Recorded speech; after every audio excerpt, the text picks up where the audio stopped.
motors, that's the code. Frames, brains, motors, that's the code. Frames strong, can't break that bill. Frames, brains, motors, that's the code. Frames, brains, brains, brains, brains. Frames, brains, motors, that's the code. Frames, brains, motors, that's the code. Frames, brains, motors, that's the code. Frames, brains, brains, brains, motors, that's the code. Yeah. Frames, brains, Motors, that's the code. brains, brains, brains, brains, motors, that's the code. Frames, frames, brains, brains, brains, brains, brains, brains, brains. Frames, brains, brains, brains, motors, that's the code. Frames, Brains, brains, motors. frames, brains, brains, frames, brains, brains, brains, motors, that's the code. Frames, brains, brains, motors, That's the code. frames, brains, brains, brains, brains, motors, that's the code. Frames, frames, brains, brains, brains, brains, brains, brains, motors, that's the code. Frames, brains, brains, frames.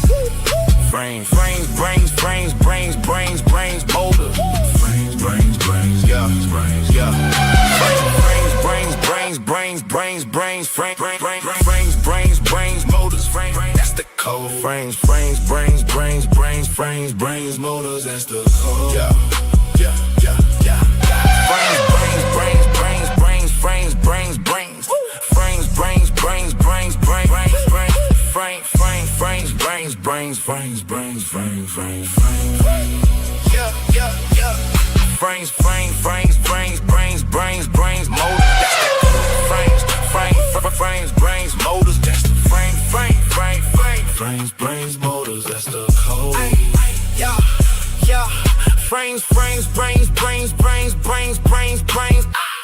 brains, brains, brains, brains,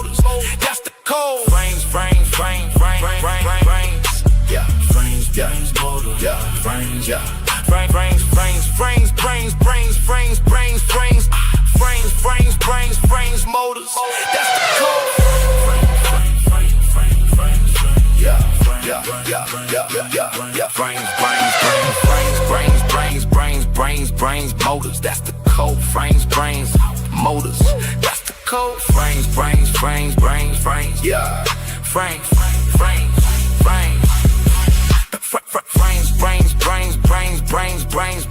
brains, motors, that's the code. Frames, brains, brains, motors, that's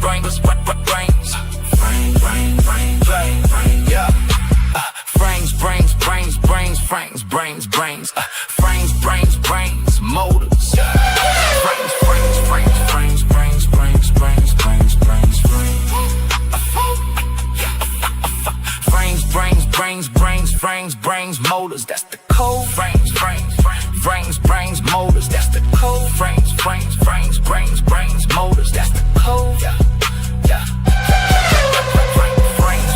brains, brains, brains, frames, frames, brains, motors, that's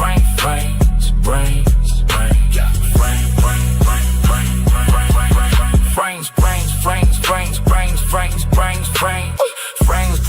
frames, motors, that's the code. Frames, brains, frames, motors. Brains, motors, that's the code.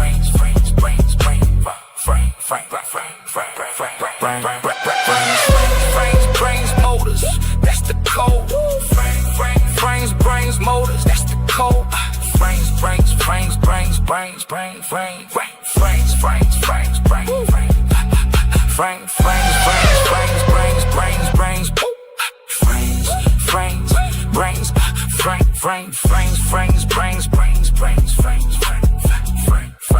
motors, motors, that's the code. Motors, that's the code.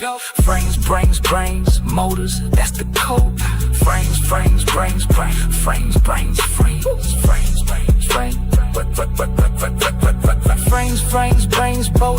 that's the code. Frames, motors, that's the code. Frames, motors, that's the code. Frames, motors, that's the code.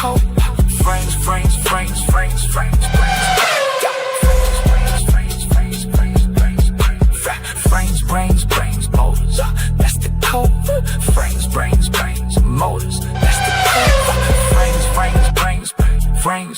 Frames, brains, motors. That's the code. Frames, brains, rotors. That's the code. Frames, brains, motors. That's the code. Frames, brains, motors. That's the code. Frames, motors. That's the code. Frames, motors.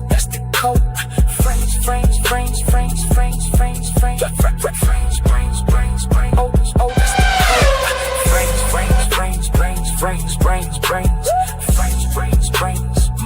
that's the code. Frames, motors. That's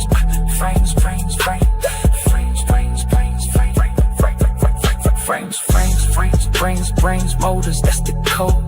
Built from the ground. That's how we grow. High performance, I decided the mode.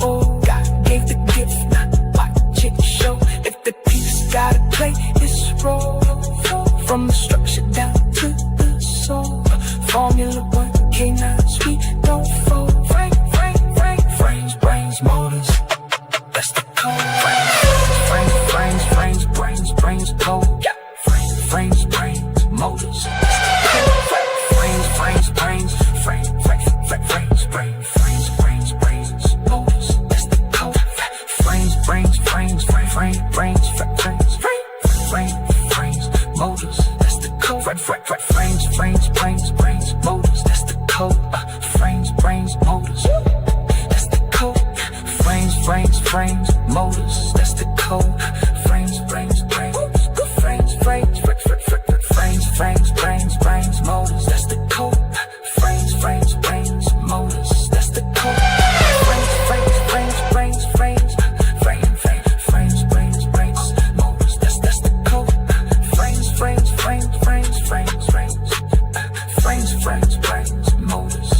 code. Frames, motors. That's the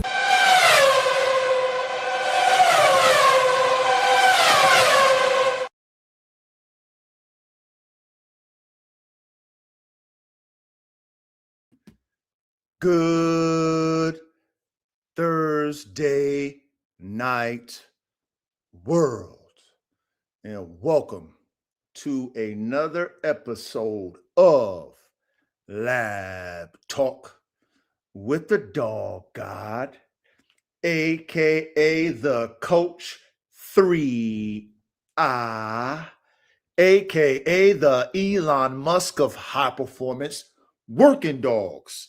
That is me. He is I, and I am him, and him. Yeah.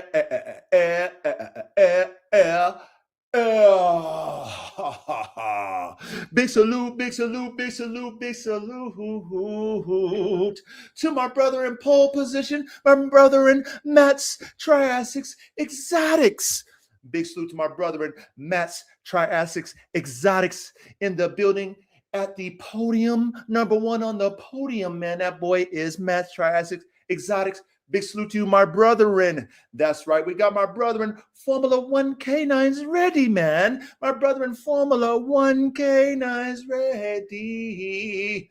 With that second place, man. The executive producer of Formula 1 canines, man. That's my brethren ready in second place on the podium, man. Who else do we got, man? I see you say... I don't know if that's Coop. I can't see him for some reason, man. There's a space here, and I can't really see. I don't see the person there. I don't know if Coop's there, man. Ready? Do you see Coop is Coop in the building? Ready? I don't know. I can't see the little spot. But anyway, if you are in the building, man, big salute to my brother and Cooper. That's right. Now I don't know if Coop's in third or my brother Duro Recio Bully Caps in third, man. I don't really know, man, because I don't know. I got a discrepancy when it comes to seeing, I think, Coop, man. But either way, man, big salute to my brother Cooper and big salute to my brother Duro Recio Bully Camp. Big salute to my brother and Duro Recio Bully Camp. Big salute to you, my brother. And we got my brother, Kevin Lozando, 649 in the building. My brother, Kevin Lozando in the building. I appreciate you too, Kevin. Always showing up, man, being present, and you in the front rees with all of us knees, right? That's knees, then the rees, man. The rees is the row, and the knees is nerds, okay? All right? All righty then. So basically, my brother Kevin Lozando, 6049. And then we got Bay Creeper Shorts. I don't know who you are, my brother. Maybe you're new, but big salute to you, my brother, and welcome to the show. Welcome to the class. If you love dogs, high performance working dogs, you like creating them, you're curious about how these dogs are created, you want to, possibly maybe even get into dogs, you possibly might want to train dogs, anything leveled up, high performance leveling type dogs, this is where you want to be at, Bay Creeper Short. So big salute to you, my brother, man. We got my brother, Big Game Dogs 97, man. Hey, Big Game Dogs, I've been seeing you showing up in the front of the class very, very, very frequently, my brethren. So I definitely am paying attention to you. And yeah, if you keep showing up and participate like you have been, brother, you will get your wrench, my brethren. Okay. So man, just keep showing up, brother, and showing out, man. Big salute to my brother, Big Game Dog 97. That's right. We got my brother, Formula 1 K9's Cali in the building. My brother, Formula 1 K9's Cali in the building, man. Hey, my brother, and you already know how much I love you, man. I appreciate you always checking up on your brother, man. You always checking up on me, man. And I appreciate you, brother. Real shit. You know that. You know what I mean? You ain't got to think about your brother over here. You ain't got to check in on me like you do, but I appreciate real brethrens that do real brethren things, man. They check up on their brothers. You know what I mean? So I appreciate you, Cali. Love you, man. Love you, my brother. And who else we got up in the bill? Oh, we got my brother, Tony. Tony has done it again. It's Mr. It Feels Good. My brother, Tony in the building. Always consistent, always supportive. My brother, Tony. That's right. Okay, Coop, there you go. Big Coop in the building. That's right. Salute, Coop. All right, well, we got my brother in Rock Solid Pits. Rock Solid, man, when you going to show them goddamn puppies? Rock Solid, when you going to show them damn freaking bull herders, man? I want to see them so bad. I'm anticipating what you got over there, Rock Solid Pits. So I'm sure you're going to show us soon, brother, man. But big salute to you, Rock Solid. I love you, man. I love you, Rock Solid. I love you, man. Big salute to my brother in Rock Solid Pits in the building. What else we got up in the bit? Oh, we got my brother in Inquisitive Dejin. We got my brother in Inquisitive Dejin in the building. That's right. Big salute to my brother, Inquisitive Dejin. Always got a lot of respect for you and a lot of love for you, my brother. And big salute, and big salute.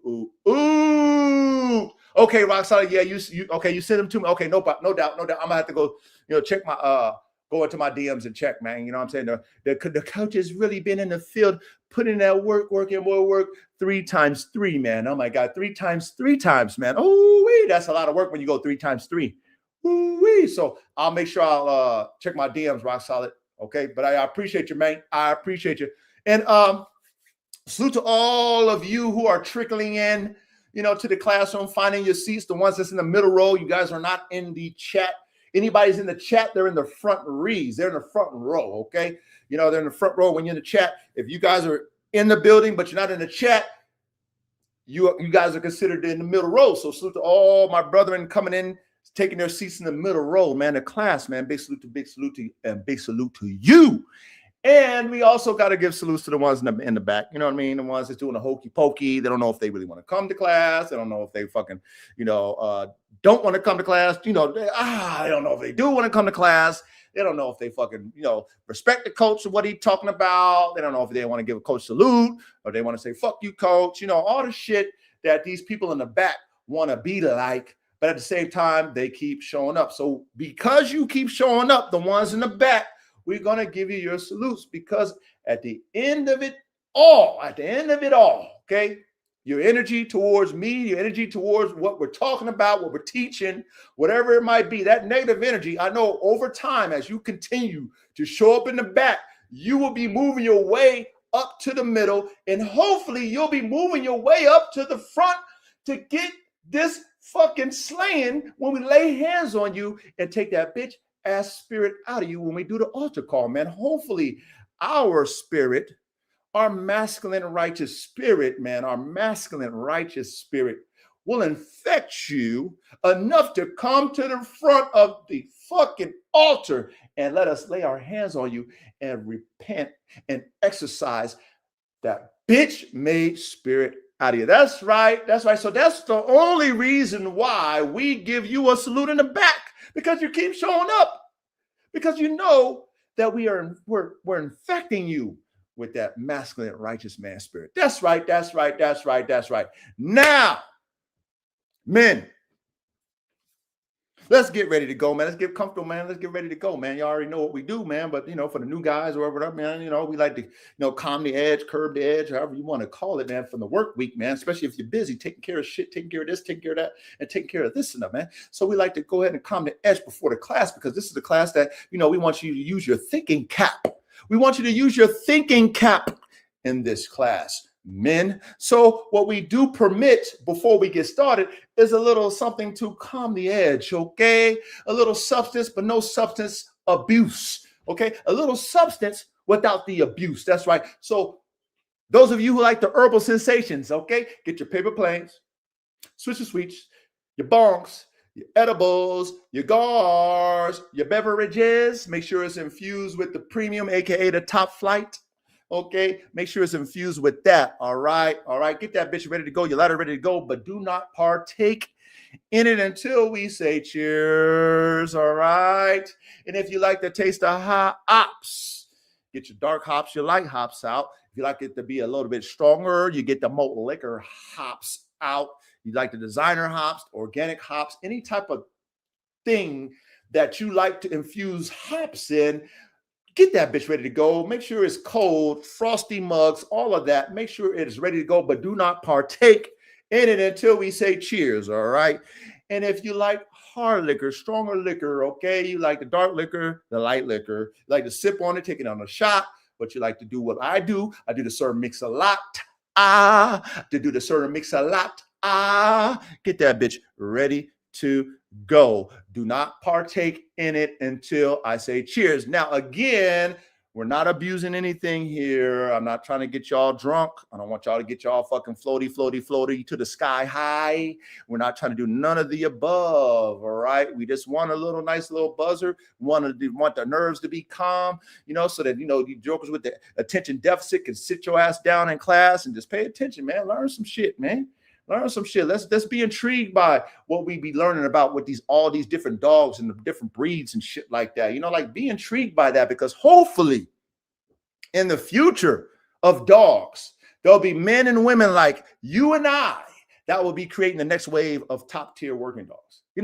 We will carry on the torch of the ones who created these dogs that we admire today, these dogs that we've never even heard of, like the Elant, these war dogs, that you would never even heard of. And then once we do the research, shout out to ChatGPT, shout out to the internet, shout out to everything that's ever been written. We can do our research and be like, damn it, man, they did what? And they did that. And they did, that's how these dogs, oh, no wonder. Like, we could do the reverse engineering. See, in this class, in lab talk, we do real engineer shit, right? We understand the origins, and then we can use our brain to think about the mindset of the men and women who were creating these dogs for working purposes. So then we can translate that today in all the information that we have and make it even more advanced for the dogs of the future. See how beautiful this classroom is if you're a thinking man or a thinking woman? Huh? You see how beautiful this fucking class is? There's no other class on the internet like it, speaking and teaching engineering for high performance working dogs. There is none but ours. All right. So get that bitch ready to go. Okay. Because guess what? Guess what the coach got ready to go? I got my one glass of vodka lemonade. All right. Now I'm going to say cheers afterwards. I like that one. Okay. I like to say, we're going to say cheers after we take our hits. We're going to take our hits, root the hits, right? Root the shots, the sips, the hits, right? And then once it's rooted, then we're going to say cheers. All right. That's how we're going to do it. So let's go, men. All right. Your sticks are lit. Your beers is cracked. Poured. Your fucking shots is fucking poured. Whatever it might be, man, let's get ready to go. Let's do it. Let's do it. Okay, let's do it. Number one, let's go. Number one, let's go. Here we go.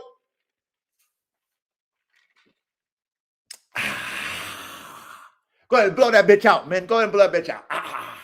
Fill you up another shot. Go ahead. Come on. Come on. Here we go. 2. Let's go, man.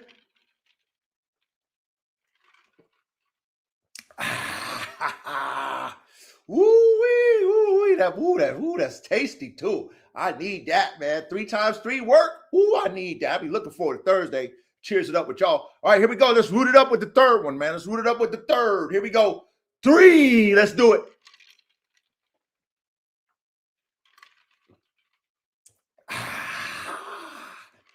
Yeah. Cheers, men. Cheers to all of you men who show up to the class every Thursday night so that we can better and further high performance working dogs, man. This is where the nerds come, man. And I'm so grateful that you guys who've been showing up every week to class and participating in class, man. I'm so grateful to all of you, man. You know what I mean? Because this is something that, is organic, man. This is something that we started from the root, man. We started the high performance working dog lane from the root. There was nobody talking about high performance working dogs but the coach. High performance. That's the tip of the spear, but the coach. Okay. 3 years in there. Hey, three. You know how I love the 3. We 3 years in this motherfucker. And we started from a small group when we were doing band dog talk, aka lab talk. Y'all remember that from the origin? Band dog talk, aka lab talk with the dog guy. Y'all remember the origin? Okay. And then we just kept being consistent. Being consistent.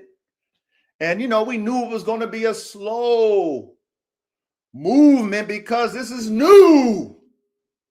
People aren't talking about this. People want to doubt everything that we talking about because we knew. They want to tell everything that I'm talking about, all mutts and this and that and this and that. But every goddamn dog on the planet is a mixed breed. Until they become a breed. But, the idiots, they don't think about the origins, but we do because we are engineers. We think about the origins because we are the pioneers of what we trying to do. So big salute to all of you again. All of you men and some of you women that come to class. Appreciate my women that come to class. But this is a heavy masculine class, okay? Salute to all of you guys who just stuck with it, man. Believed in what we was trying to do. Believed in the lessons. Knew that we was going to come in this shit. Motherfuckers going to be hating and motherfuckers going to be fucking biting and, motherfuckers going to be taking our swag and not giving us no props and shit. You know what I mean? There's all the shit. But at the same time, Brother Duro know. I told Brother Duro before, I said, Duro, you remember this? I said, let them. You know what I'm saying? Let them take our shit out. We don't, let them. You know what I mean? That's a compliment to us. That's just a compliment to us if they take our shit and don't give us no credit. Because we know where it came from, right? The progressive thinking, the forward thinking. You know what I'm saying? Talking about all these different breeding concepts that we've been on. We've been on all the different types of breeding concepts that we've been on that now and more often it becomes a trending topic in the dog world. But we was talking about it before when motherfuckers calling it mutts, mongrels. Huh? When they was talking about scatterbred is a bad thing. You know what I mean? Motherfuckers talking about all this dumb shit that don't have no fucking clue. But we do. So big salute to all my brethren that stuck with the class, all my brethren that applied the knowledge to their programs, all my brothers who have learned something, been inspired by it, all of you, big salute. And also salute to all my new subscribers, man. Y'all do me a favor, man. Pay attention to my subscriber count, okay? Just watch it go up every week. Just watch it. All because of this class. All because of this class, men. And that's what I'm grateful for. Because I don't get paid to teach this class and coach this class. No, I do it just for the love of the game. The love of the game of high performance working dogs. That's why I do it. I do it just to give back. Y'all heard me say that. I do it just to give back. You know, what God has blessed me with when it comes to dogs and my gift and what I've experienced, pluses and minuses, win, lose, or draw in dogs, you know, for me to be able to coach it and give it away. Just give it. You know what I'm saying? That's me giving back from what God gave me. You know what I'm saying? And it's only going to be the few that will receive it. And God already told me that. He told me there's only going to be a few that understand you, coach. And that's all that I require of you when you give, is give to only the few who comprehend. Everybody is not going to comprehend you, coach. It's okay. Once I understood that, it was, you know, I took it upon myself to say, you know what? I got to do this. Band dog talk, AKA lab talk, you know, with the dog God. Okay. And again, I'm the dog God to my dogs. Mine. I'm not the dog God to your dogs. I'm not the dog God of every dog on the planet. No, I'm the dog God to my dogs. Okay. That's who I am. Okay. To my dogs. So I am very grateful again to all my new subscribers. Welcome. You know, hopefully you do not get turned off. Obviously, if you watched a couple of the episodes, you see how I operate. You hear how I operate. You know what I mean? I'm a real life coach. And I don't get paid for coaching. Ain't that something? I don't get paid for it. It's just who I am to the many men around me in my life. I'm just that, okay? And because I do dogs at a high level, right? I coach dogs too. I'm the coach, coach 3, coach 3 to be exact. I'm the coach though, okay? So welcome new subscribers. You know, this is a very masculine class, man. Masculinity at its highest, but it's not toxic. It's not macho man, Randy Savagery. You know what I'm saying? I love Andrew Tate, but it's not Andrew Tate-ish. You know what I'm saying? Okay. It is very balanced. It's very righteous in its masculinity. What that means is pluses and minuses do play. And the key for my masculinity and the masculinity in this class is balance. Be in the middle of it. There's a time to be fucking rah, and it's time to be ah. Does that make sense, men? I know that makes sense to us who understand balance. I don't have to always be rah to let you know how masculine I am. And I definitely can't be to be masculine, because then I'll be feminine when I'm too right? So you got to have the Moni in the middle. And that's why I got 3 vibes to my coaching. New guys. Coach Tony Dungy, more mild. Coach Bill Parcells in the middle. Coach Coach Bill Belichick in the middle. I'm sorry. Correction. Coach Bill Parcells to the extreme, the third. Okay. And I intertwine depending on scenarios between the three. Okay. So you're gonna hear Coach Mike get real activated and might curse it up and say some harsh shit. You know what I'm saying? But us men, we understand that's Coach. Coach gonna do that shit. We ain't gonna get in our Whitney. New guys, Whitney means I get so emotional, baby, every time I think of you.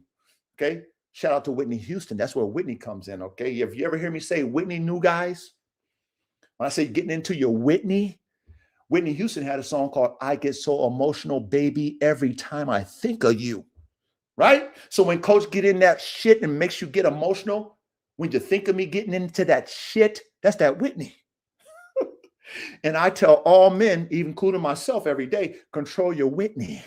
I say that to myself every fucking day, just like I say to you, men, control your Whitney. So understanding the lingo, new guys, you will learn over time, but welcome new guys, okay? Hopefully you guys don't run off. You know, if you do, is I understand, you can leave. You can leave now if you can't handle this type of masculinity. But if you really into that type shit, you into that camaraderie, right? You into that accountability, being held accountable by your brothers. Okay, ye without sin cast the first stone. That type of shit. You down for that shit? You like that type of shit? Real hoorah type shit. Welcome. You're gonna love our class. New guys. All right. Let me take another sip and I'm gonna get into my debriefing. All right. Let me see. Where's Caveman at? Where's Caveman at? Hold on. Let me see if Caveman's up in this motherfucker. Damn it, man. Where's Caveman? Anyway, take another sip. Let me get into my debriefing. As we do, that's what I'm going to do. Be consistent at it. God is good all the time. Now, I think I told you this before, man. Before I went into my desert, give y'all a little testimony. See, slowly I'm letting y'all into who I am because y'all been around for 3 years. So anybody who's been around me 3 years, will over time understand who you really dealing with, even though we on the internet. But I've gotten to know you guys for 3 years and we've built pretty solid relationships over these 3 years. So I consider you guys brothers in real life. So over time, you get to know about your brother, right?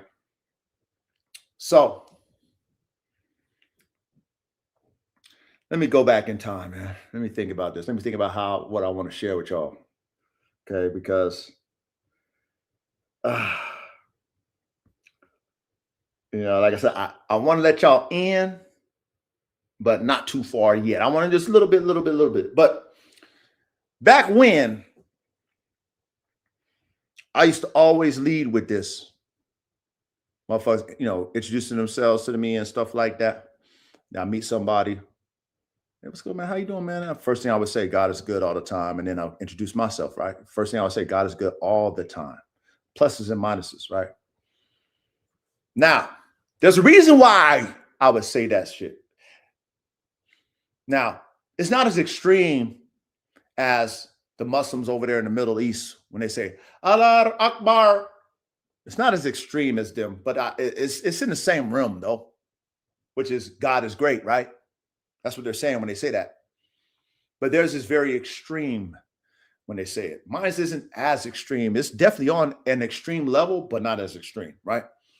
But the reason why I would say that to anybody and everybody who I would meet, or I would lead off with that, in a testimonial wave, is because, I've been through the pluses and minuses of life.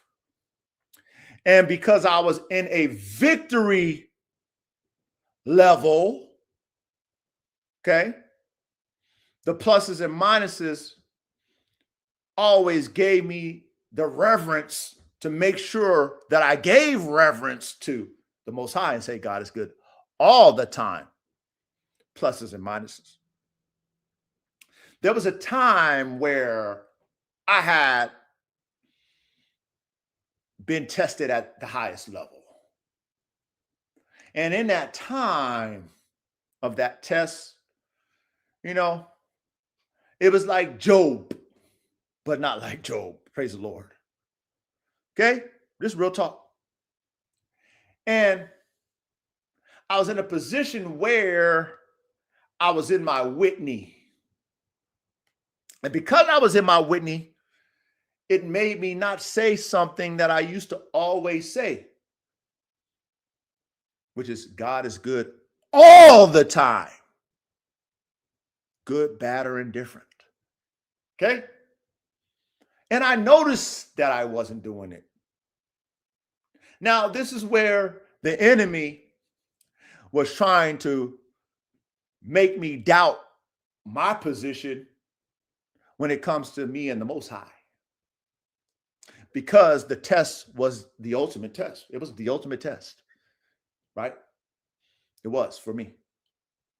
And I would never deny the Most High, but I was not doing what I always did, whether good, bad, or indifferent.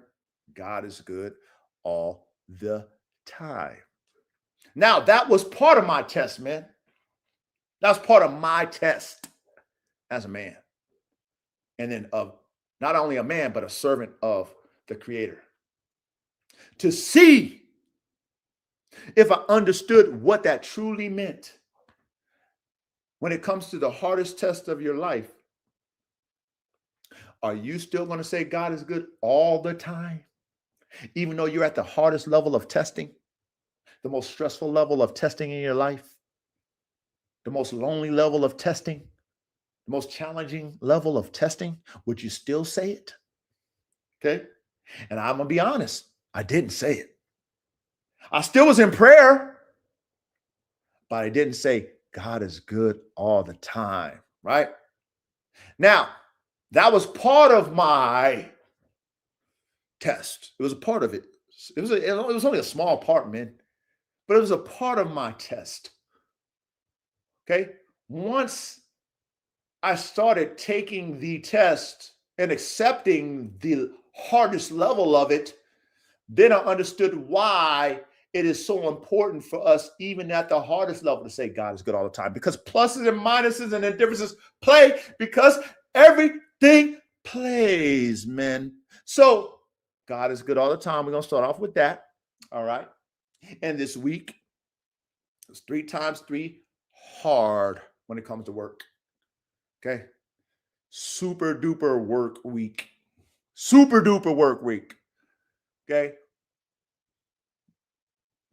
Man, hey, glory to God. Be careful what you pray for. You just might get it. Okay. Shout out to the dogs. You know what I mean? Dogs, they understand. The dogs, they understand. They on the back burner. They third. The dogs are third. They understand that shit. They third. You know what I mean? Food, water, shelter, interaction daily. That's all they're getting right now. They can handle that shit. You know what I'm saying? They was getting all that fun, yard time, all the fun shit, the training, all the shit. They was getting that shit. No, not right now. They're not priority. And they understand that. Okay. My dogs understand that. Okay. So, but this week, work this week, man. And man, did I fucking bust my ass today. Not today, this whole week, actually. You know, but I made some great fucking Chan, aka money. You know what I mean? Made some great money, but man, I worked my ass off for it. You know, the third business, you know, shit, man, a lot of work, 4 a.m.s. You know, sometimes I might do a 5 a.m.er, but 4 a.m. to 5 a.m., I'm getting up every morning, you know, studying, practicing, scrimmaging. You know, I just want to be the best. You know, I really want to be the best. And the main thing that I'm learning when it comes to being in the middle, the balance point, is controlling my Whitney, whether it be happy, ha, ha, ha, yay, yay, or fucking mad, ah, or sad, boo, hoo, hoo. I want to be even Steven, regardless of the feeling of emotion. That's what I'm trying to be. They call it stoicism or stoic. I want to be Moni in the middle, regardless of how I feel. Ooh, I'm working on that, man. I'm really, truly, honestly, mentally, emotionally conditioning my mind to be just the middle phase of every emotion. And it's very hard to do. All right. It's telling you that.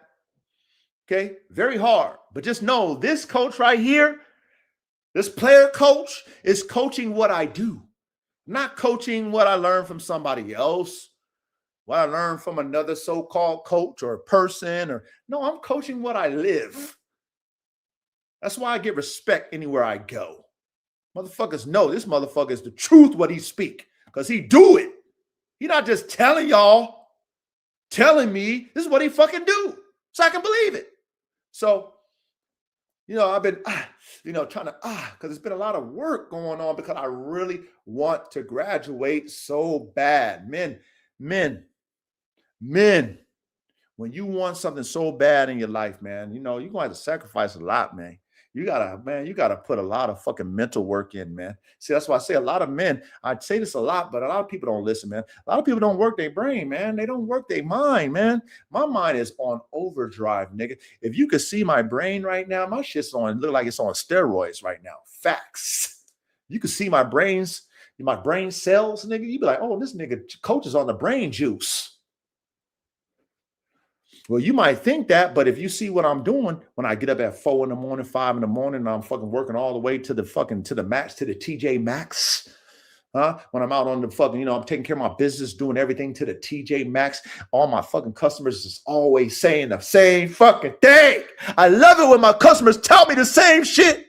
They don't know what the other ones has told me. I love it. It feeds me, men. My customers is just wowed at my workmanship. Oh my God, wow, you over me. Oh my God, every single fucking one. Imagine hearing every single one of your customers say the same thing.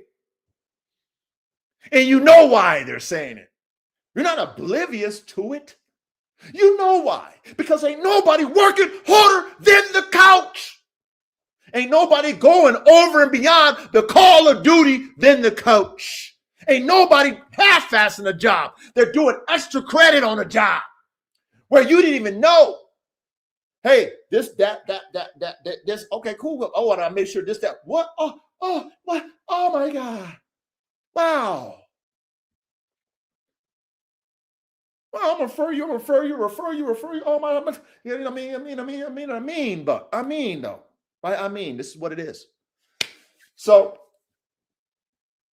Father's Day just passed, men. Shout out to all my brothers who wish me a happy Father's Day. Shout out to all of you men who are fathers. You know what I mean? Fathers to your children, fathers to your spouse. Right? Shout out to all of you guys. I reached out to both my dads. I got 2 daddies. And I reached out to my stepfather who raised me since I was 2. My other father was in jail. My real father was in jail all my young life until fucking I was in what? He got out when I was in my 20s and shit. Anyway, but I reached out to my father, my stepfather, which is my dad. Okay, don't call him no step. That's not my stepdad. That's my dad. He raised me. That's my dad. And my relationship with him was very horrible because he didn't have no good relationship with his father. His household was fucked up. He was the only boy, and his dad was fucking horrible. Used to beat him, all the shit. He had sisters and shit. His shit was horrible. So he carried on the generational curses of his father. So he was a horrible dad when it came to like relations. He took care of us, made sure we had food. You know what I'm saying? He made sure it was disciplined, but no relationship. We had no relationship with our father, me and my brothers. Okay. So me as the oldest, I had it hard, man. And being that I'm not his biological son, right? He could never break me because he didn't know my DNA, right? I used to get punished, maximum punishment. We used to get whoopings back in the day. We used to get in trouble, pants down whoopings. I'm about old school pants down. I don't know how many of you men used to get your whoopings with your pants down, bare ass with the belt. Pop, pop, pop. See? Extreme punishments, not no 1 week, 5 day, 2 day, take this. No, we was talking about a month here. I used to get punished for like a month, 3 months. This extreme, everything was extreme when I was coming up, man. Extreme. But like I said, my stepfather didn't know my DNA. See, my DNA was, I'm not a dude that show emotion. I was never that. not with my mother, right? My mother even told me that. My mother told me, and when I was a baby, my mother said she used to hug me and like, give me a kiss and shit, and I'll be I'll push her away when I was a baby. You know what I'm saying? Like 1, 2 years old, I push her like, how gives me like, stop that. My auntie used to do the same shit. She used to call me T-Man. T-Man, come here. And I'd be, they thought that was cute. Women, they think that shit's cute. Man, grandma, all them, they used to think that cute. They used to fuck with me because they thought that shit was cute. And look at her. That's why my auntie used to call me T-Man, as a little baby. T-Man. Oh, he don't like that. So look at him. They thought that was so cute. Look at him, little tough look. He don't want none of that soft shit. So same thing dealing with my dad, right? My dad used to whoop me and shit. I wouldn't cry. So I get overtime whoopings and shit. Till some fucking tears finally come out the eyes. Nigga done got 50 lashes by that time. Used to get over punished. But I would hold it in, man. I would hold it in. So that resentment, now emotionally, I was going through it, man. Emotionally, mentally, I was going through it, man. Once I left his presence, I was cursing. Fuck you, I hate you, you bitch, fuck you. But I would never let him see that. He couldn't break me. So over the years, I had a lot of resentment, man. I had a lot of resentment. But I had respect because I was raised I told you I was raised around a lot of men. Had a lot of cousins I looked up to, uncles, I just had respect. So I knew that was my father. He raised me. I'm not going to go against my father no matter how I feel. That was just me. But I had hate and resentment. Trust me. So when I finally got kicked out of the house, I got kicked out of the house at like 18. My mom wanted me to, I wanted to move anyway. My wife, man, you need to stay home, go to school. My dad kicked me out of the house and shit, almost some fucking frivolous bullshit. It was so frivolous, I couldn't wait. I was like, okay, great. I couldn't wait. Yeah. I had my job. Please. I did the Chris Brown deuces, throwing up the deuces, can't wait.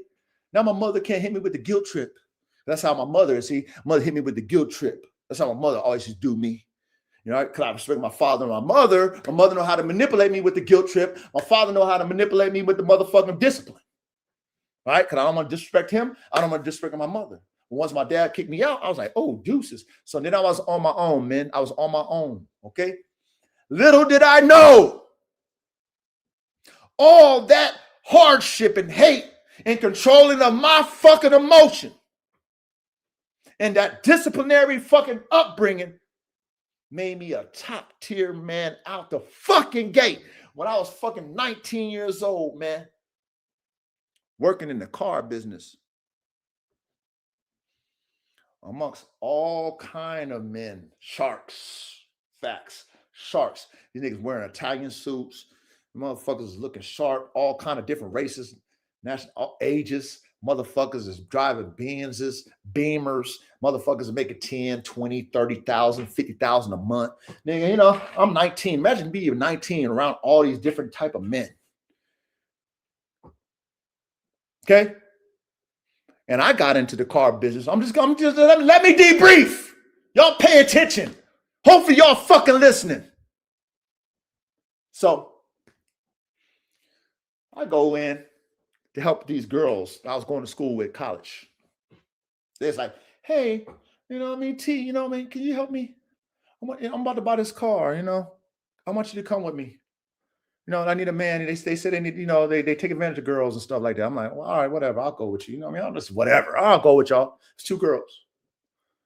I go with them. And they buy this Honda Civic. You know what I'm saying? Now I'm there and I'm negotiating for them. That's what he wanted me to do. So I'm negotiating. I never did no negotiations, but I've been, I've been around the world and I've been around a lot of scenarios. So I know how to handle myself. I know how to talk to men. I'm very articulate. You know what I'm saying? I got a presence. So anyway, long story short, the manager, there was a salesman and there was a manager. The salesman was showing us around the car. She found the car she wanted. Then we were going to, they called him a closer, the manager. He comes in and he breaks the deal down. He goes back to the desk, comes back with the numbers. So I'm already knowing like, hey, these girls need to get this type of deal. She told me what she wanted to pay. And I said, okay, I'm going to stick to it. So anyway, we're going back and forth. And I'm telling the closer, like, you're dealing with me. These are my girls. You know what I'm saying? Oh, okay, you did this her car, but you dealing with me. So when me going back, I said, so anyway, I negotiated a deal, right? So the closer was so impressed by me, right? Hey, I just came in and helped the girls. He's like, hey, man. He said, you see that guy over there? And it was a young dude. I remember this. I remember this so plain as day. Plain. I remember it so vividly right now. And I'm 48. I was 19 then. This vivid. He pointed at this board first. He's pointed at the board and said, top man, 10,500, right? He pointed to a dude. It was a dude named Mike Davis. He was I think he was like a Russian dude, man. Like that sharp. He was like, them Russians, big, them sharp. Hey, them Russians is tall. That nigga was like 6'3" like me in a suit, man. You know what I'm saying? I think he was like 2 years older than me, man. I think he was like 20, maybe 21. I think he was 21. He was fly in a suit. That nigga looks fly as fuck. He said, you see that guy right there? He made 10,500 top man last month. I said, what? You see that guy right there? Yeah. He made 10,500 last month. I'm like, damn, he did what? He said, yeah, he did. He said, hey, you know what? Have you ever thought about selling cars? Like, nah, hell no. I said, hell no. My mother would kill me. I was in college. Hell no. He said, hey, man, do me a favor. Give my car. Come. I want you to meet the owner of this place. Just come. Just do me that favor. Just come out. You know what I'm saying? I'm like, all right. Let me talk to my mother, right? This is real facts. Okay, it's getting to the Father's Day play. Hang with me. So I take his car. The girl gets her car. She's happy. She's grateful. Cool. I go to my mom, like, hey, mom, I just help, such and such get her a car. And, the manager, he wants me to interview. He wants me to meet the boss and stuff. My mom's like, oh, you better not quit school. Mom, she better hit me with the guilt trip. What my mother do. Always, that's how she knows how to break me down. You better not quit school. You're a black man. You need your education. And all right, mom. But it's summertime. You know what I'm saying? I'm still gonna meet with him because I saw a dude that he made 10 grand a month. I don't mean you're gonna make that. It's mom shit. Feminine deal. Feminine shit. That I mean you're gonna make. That's what a feminine person would tell a man, right? She ain't gonna encourage you. She's gonna be feminine. Oh, you ain't gonna be able to make that. Anyway. So, because I was intrigued by Mike Davis, I still went, right? Met up with the big boss, okay? And interviewed with the big boss, right? Owner of the fucking dealership. Now, where I'm located, we had one of the first auto malls. I'm in California. We had the first auto mall. It was the number one auto mall in the fucking nation, okay? So, it's a lot of traffic. Lot of traffic. It's called an auto mall. Big traffic. A lot of people coming in buying shit. Anyway, so I'm there meeting with the owner, and we're talking. He's interviewing me, and he's liking my demeanor. He's liking how I talk. He's liking how respectful I am. He's liking how direct I am. He's like, you know what? He said, I like you. He says, I'm gonna hire you. I said, I don't know if my mom's gonna let me. He said, hey. Just you out of school for the summer, right? I was like, yeah. He said, hey, just give it a try for the summer and see how you do. Just do, you're out of school right now. Try it and see how you do. Okay. Other than that, if it doesn't work out for you, go to school. But if it works for you, hey, just give it a try. So when the owner told me that, multi-millionaire, he owns the building, he owns the dealership. He told me that he wanted me to work for him because he liked me. Okay, I'm young, I'm 19. So I'm like, cool. I told my mom I'm working. I said, Mom, I'm on to work, but I'm just only gonna do it for the summer, Mom. That's all. I'm still gonna go to school. Okay, watch this, man. Okay, I go get hired. Boom, give me some nice little clothes. I'm gonna fit in. I can't afford all the nice Italian shit. I got me a couple of nice little, fits. Something smart. Something nice. Okay, now I'm around all these men, right? I don't know shit. I'm green. They called it green pea, greenhorns. Y'all heard that when you knew. They called it a green pea in the car business. I was a green pea. But you know how they didn't know about me? What they didn't know about me? Is that nigga, I'm the hardest working nigga. You ain't never met somebody work harder than me, motherfucker. And I'm smart, man. Motherfucker, I know how to control my emotions. I know how to play people how they want to be played. Because I've been trained, unbeknownst to me, all my life since I was 2, how to deal with you motherfuckers. How to listen, how to shut my fucking mouth. how to follow instructions.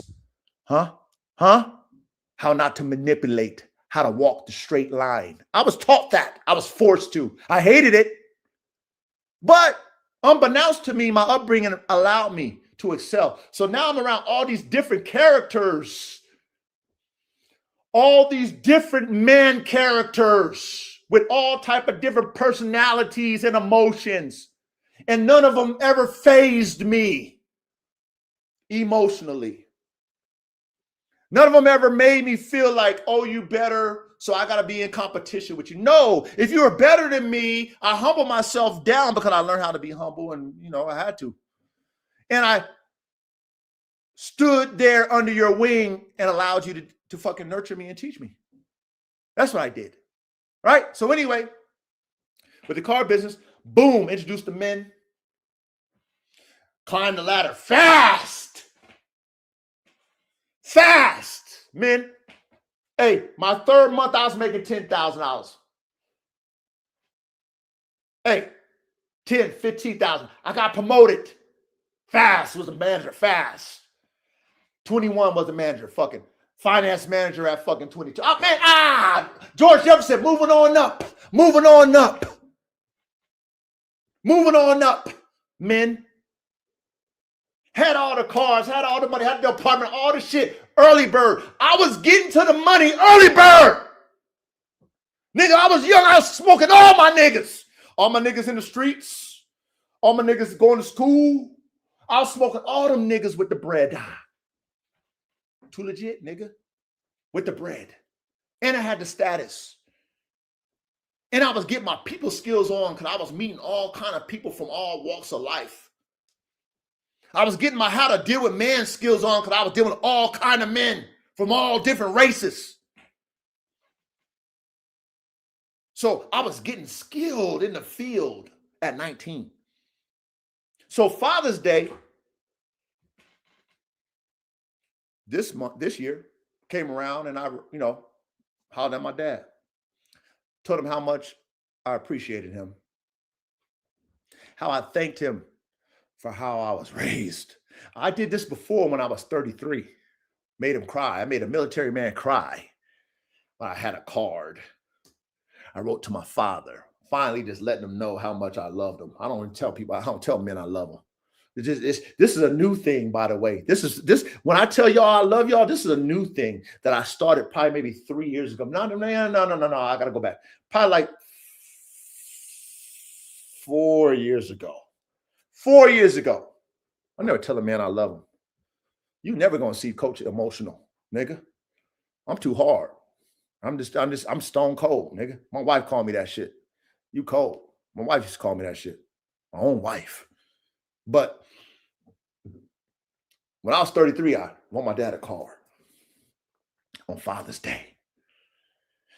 Told him how much I appreciated everything, even though I didn't understand it then, how I was raised, because I didn't know that toughness that I had to learn, me controlling my Whitney, me being disciplined, me being a hard worker, having to work, me being able to handle authority, me to be able to take constructive criticism, me, all these things that I had to be forced to do, not knowing why, shaped me into the man that elevated me to my manhood, the tops of the level of the manship, the tops of the level to manship, where I'm around top tier motherfuckers who want me around them, who value my advice, who always want to cater to the coach. Right? Write my dad that card at 33. Gave him some bread for his, what he wanted. You know what I'm saying? He didn't know I was going to even give him that. You know what I'm saying? He wanted some rims for his Harley. Put $2,000. Give me $2,000 in there for his rims. Man, I saw my fucking dad, military man, cry, man. Shed tears. I ain't never seen him cry ever, whole time. But I knew why he cried. That was enough. Okay? That's all it was. It was enough. Okay? That was something that he didn't know that was coming from me. but it did. And it was because of how I was able to navigate as a man. And if it wasn't because how I was fucking raised, I would have never achieved the highest levels that I've achieved in all levels of business, whether I was selling cars, whether I was doing finance, whether I was doing real estate, whether I was in the streets, whether I'm doing dogs, whether I'm doing what I'm doing right now. Okay, I wouldn't be at the level of the tip of the spear if it wasn't for that type of upbringing, man. So this Father's Day, I told my dad again, man, thank you. I'm trying to reach the top of my spear, Dad. And man, I'm beating my own ass, Dad. I have to check myself about my Whitney all the time, Dad. And if it wasn't for how I was raised, I wouldn't be able to handle it. 3 times work. I wouldn't be able to handle it right now. The pressure, the stress, okay? The emotional roller coaster, the workload, the obligations, the accountability, all the things that is required to reach any man's pinnacle of his life. I wouldn't be able to handle it. So I told my dad that again, man. Thank you. Thanks, Dad. Appreciate you, man. I appreciate you, man. Man, oh my God, I've been untapped out. Herb Dean would have been done tapped me out a long time ago, Pops. If it wasn't for the fact that you fucking conditioned me to be a man that I am. You conditioned me to fucking keep working. You conditioned me to fall on my sword. You conditioned me to never let them see you sweat. Never let them see you sweat. Okay? You cry and bitch and moan in privacy. In the field, you suck it the fuck up. When you do a job, there's no such thing as a half-ass job. You go over and beyond the job. Always. You do your checks and balances. Okay? You know how I know about the checks and balances? Why? Because when I used to have to clean the house and do anything cleaning-wise, my dad used to do the military white glove and go behind shit and check everything behind, like. And then guess what? If it wasn't done right, my dad used to make me do everything all over again. So guess what happens to you as a conditioned young boy? When you become a conditioned as a young man in that type of training environment, you don't want to have to do everything all over again. So guess what you learn how to do? You learn how to do everything right the first time, so that I don't have to do everything all over the fuck again. Oh, it was hard. Oh, I hated it. Oh, I always had something to say when I was behind closed doors. Fuck you, I can't stand you, fuck you, all that shit. But I would never do that in front of my father. Do it again. All right, okay, done. Do it. The whole time in my mind, fuck you, I can't stand you. Oh, in my mind, I was, but my father didn't see that in my motherfucking emotions and in my fucking attitude. He didn't see it in my motherfucking demeanor. So imagine how that works in life. When you become a man, you deal with all these fuck boys, these bitch-made ass motherfuckers, all these talking ass men talking like they this and that, and they don't do nothing they talk about. These motherfuckers with their half-ass shit. Half-ass this, half-ass that, half-ass this. Huh? When you see that shit and you want to say something to their bitch ass, but inside you saying it, but in your presence, they don't even know what you're saying. You act like you don't even know. The whole time, just like, you motherfucker, who the fuck you think you fooling? Shout out to last week. Who the fuck you think you fooling, nigga? You ain't fooling me, nigga. Nigga, I can see right through your bitch ass, nigga. Nigga, look at the work. Look at your workmanship. Are you serious? That's a job that's your level of workmanship? Who taught you your workmanship? Oh, you wasn't taught? Oh, and if you were taught, you couldn't handle constructive criticism? Oh. So anyway, shout out to Father's Day, because I had to let my father know. And he said, thanks, son. You know what I mean? Like, no, Pops, thank you. Thank you. Thanks for always telling me. I didn't really understand it when I was younger, but, he would always tell me that I was a natural born leader, because he would see how my cousin was influenced by me, whether good or bad. And he would try to blame me on certain type of things. But, you know, his sister's boys, they wanted to be like the coach. So, you know, he would say, you know, hey, you know, your cousins are fucking watching you and da da da da da. You know, unbeknownst to you, you know, you're influencing them. And, you know, I'm like, I tell my dad, like, Dad, I'm a grown man.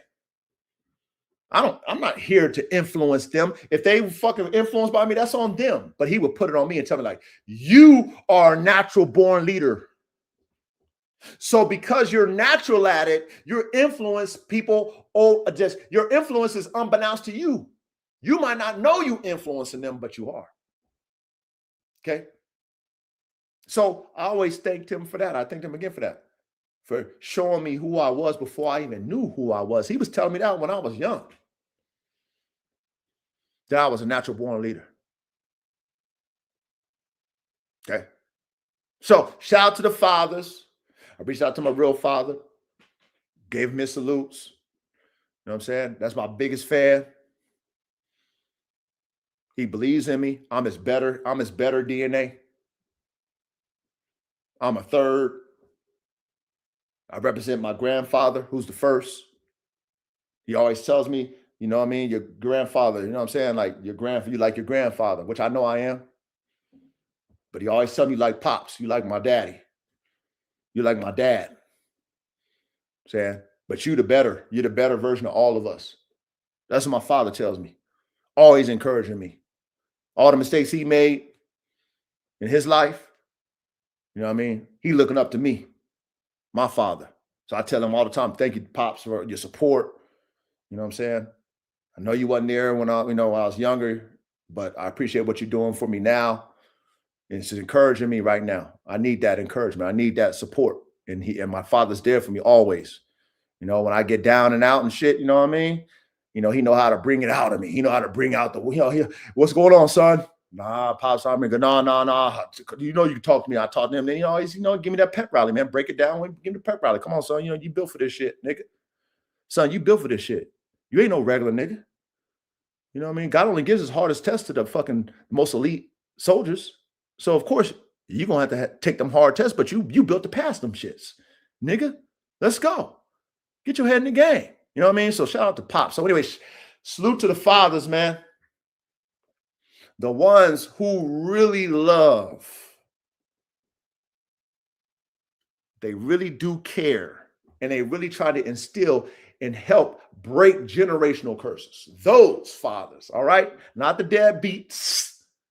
Not the ones that's not involved.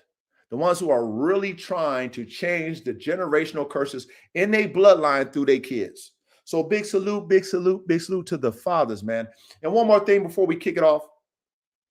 I was looking into the cloning, right? Because, you know, I have decided I will be cloning AK. And I, looked into the cost of it. And I looked into it, and it's $50,000 for dogs, $50,000 for cats. I think it's like $75,000 for a horse. But anyway, I was thinking about when I check the prices and stuff, and shout out to Kat from Bossy. Kat got 3, so she spent 150 bands. She spent $150,000 for 3 clone dogs. So shout out to Kat. Because she definitely got her money right. And I follow her personal page. And so she recently showed something. I'm pretty sure people don't be paying attention, but I pay attention to everything. She recently showed something that kind of let me into her life when it comes to her finances. And when I saw that, it all made sense. You know what I'm saying? I'm sure most people went over their head, which is fine. But I pay attention in class. I'm not a dummy. I'm always watching everybody's games, taking notes and taking stats. That's what I do. So I'm smart. So I'm elite at what I do. Because I'm always paying attention, nigga. I'm always scouting, paying attention. So when I saw that, I was like, yep. Salute, Kat. All makes sense now. It makes sense. It makes sense why you are successful with everything that you do. It makes sense why you ain't even got a man. and you bossing out the way you are, oh yeah, it makes a lot of sense. It makes sense why, most people will get one clone, you bought 3. It all makes sense. So big salute to Kat. Because once I figured out how much it cost, I'm like, damn, she spent 150 on that. God damn. She got some real big, gigantic bands. Shout out to Kat. You know what I mean? So anyway, I looked into that. I'm like, okay, well, you know what? I'm definitely going to have to go ahead and get my samples. It's going to be about $2,000 to $3,000. I think about $2,000 to $3,000 to get my cell samples stored up. It's $150 a year for that. So I'll go ahead. I already got the actual cloning bank. Okay, go get the cell samples off of AK. I'm gonna get the cell samples off of Black Hawk, and then get the cell samples off of Chopper the Man Stopper. So those are 3 that I'm gonna have cell samples on and have them in the lab.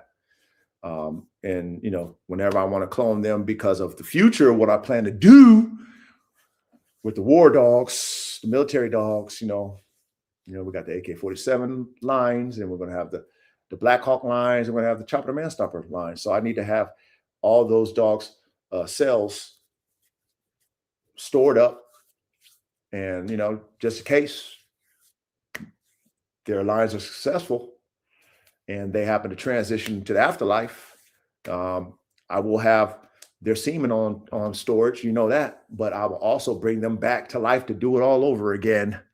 The DNA, right? The shell back to life. Y'all know the DNA shell will bring that back to life, and we'll do that all over again. And then we'll have, levels to this, levels to the DNA. We're going to have the semen to the, the originals, the original stock, right? AK-47 1, Black Hawk 1, right? Chopper the Man Stopper 1. Then we'll have AK-47 2, Black Hawk 2, Chopper the Man Stopper 2, and we'll have semen off of them. Can you see the coach's vision? Huh? You see how fucking smart I am when it comes to this shit? See how much ahead of these motherfuckers I am when it comes to this engineering? See how I keep the legacy going. You see how much money is going to be valued when it comes to if we really, Formula One really winning Charlie Sheen at a high level, and motherfuckers who like that, I want that AK-47 1. Well, I got, how many shit, we got the DNA for the AK-47 ones, right? Formula, you know what I mean? I could charge more for the original sauce for the AK-47 ones, because we can still create those type of dogs, because I still got the semen as if AK-47 1 is still alive. But then we got AK-47 2 in the flesh, and Black Hawk, and Chopper the Man Stopper, et cetera, and then we're going to keep that shit going as long as I'm playing ball. You know what I'm saying? So now my shit going to be like the car industry, man. You know what I'm saying? We got the Corvette from the 1969, whatever, to the 2026, nigga. We got the DNA of that shit still, and we keep elevating. And we can always go back and do the retro. We can do the retro because we still got the retro sauce. So anyway, I did my research. That was cool. Shout out to the work, man. If I want to graduate, I got to graduate to get them type of bands. 150, 150, 50 for Black Hawk, 50 for Chopper the Man Stopper, and 50 for AK. 150. I'm gonna need that. I need 150. How many of y'all niggas got 150? Huh? Just to put on some damn dogs. Huh? Levels to this shit, man. Okay. I will encourage you, men. Okay, get to work. I will encourage you, men, get to your entrepreneurship. Find something that you can do as a business and work your ass off so you can be an owner, take pride in your work. Do it. It's going to take a lot of fucking work, a lot of studying. Yeah, but you know what? That's the only way you're going to elevate. If you want to elevate, you got to get this motherfucking work in. You got to put this work in. All right? I said, I done seen the mountains of everything I've ever done. I done been at the mountaintop, but I'm trying to be at the top of my mountain. Okay? Where I can spend 150 and don't even blink about it like Cat. Oh, you bought one clone? I'm going to buy 3. Nigga, please. Huh? I want to be like Cat. I want to be able, whatever I want to do, I can do it. Whatever my wife wants, I give it to her. Whatever my dogs need, I can do it. Like I said, fuck a consumer. I don't have to sell a goddamn one dog to a consumer. Okay, all of my money going into the program so I can sell to the military. Ain't that something? When you got it like that, man, the only way you can get it like that is you got to bust your ass like I'm doing right now. Three times the work. Three times the studying. Three times the scrimmages to be the best at the fuck I do, just like I've always been. So I digress off of that, man. Off the, you know what I mean? God is good. Glory to God. It's a lot of work, you know what I mean? I'm working hard, you know what I mean? Shit, I'm just really trying, fellas. I'm trying, but you know, I'm going to do it because I'm determined. I'm determined, and I thank my fathers for everything they've done for me. You know what I'm saying? I think some of my comrades that I've been around, you know what I mean, that are like-minded, you know what I'm saying, that I've been inspired by, that I've learned from. Definitely salute to them. You know, and I'm just grateful that I'm okay with being by myself as a one-man band. I'm okay with it. And, you know, I'm determined to reach it. And I'm going to reach it in the name of the Lord Jesus Christ. That's right. So anyway, that's my testimony. Okay. That is my debriefing. Hopefully you guys are paying attention. Hopefully you guys are getting inspired. Okay. The only way I want to inspire you is you got to fucking put the work in. That's it. That's all. No complaining, no bitching, no moaning, no fucking, no.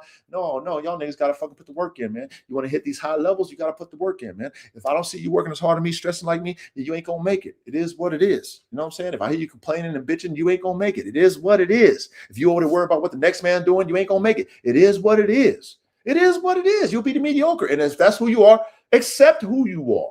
But when you see niggas at the top and you not at the top, nigga, then you understand why. Listening to me debrief, you should understand why. Okay? All right, now let's get to it, okay? Let me get ready to share my screen. Let me get ready to share my screen, all right? I'm going to pass out the offering plate. All right? And I would love for you, brethren, to support the coach. All right. Could you do that for me? All right, here we go. Let's do it. Hold on. Boom. Let's maximize my screen. Look at the ticker. What does the ticker say? Please support the movement by purchasing my Formula One Canines gear at Formula One Canines gear.printful.me. That is, again, put it in your browser, Formula One Canines gear.printful.me. All right. Go ahead and, keep passing that offering plate around. But look over here, man. We got the hats. This is the pinnacle of high performance working dogs. It's Formula One, man. Formula One racing is the pinnacle of racing cars. All the billionaires, all the superstars, all the best of the best go there. All the best engineers. It's like MotoGP. Same thing with MotoGP, but the motorcycles. I'm a motorcycle fan and a car fan. I got motorcycles and cars. I got top tier cars and top tier motorcycles, high performance. So of course I gotta have high performance dogs. That's why we're Formula One Canines. Does it make sense, man? Sure, it makes sense to you. Okay, look at the hats. Man, go ahead and get you a hat, man. Got all kind of different variances, got all kind of different colors. All right, go to the store, Formula One Canines Formula One Canines gear. Can't forget that. .printful.me. That's Formula One Canines gear.printful.me. Go type that into your browser. Go scroll, man. Get you a hat. Get you a motherfucking hoodie. Get you a shirt.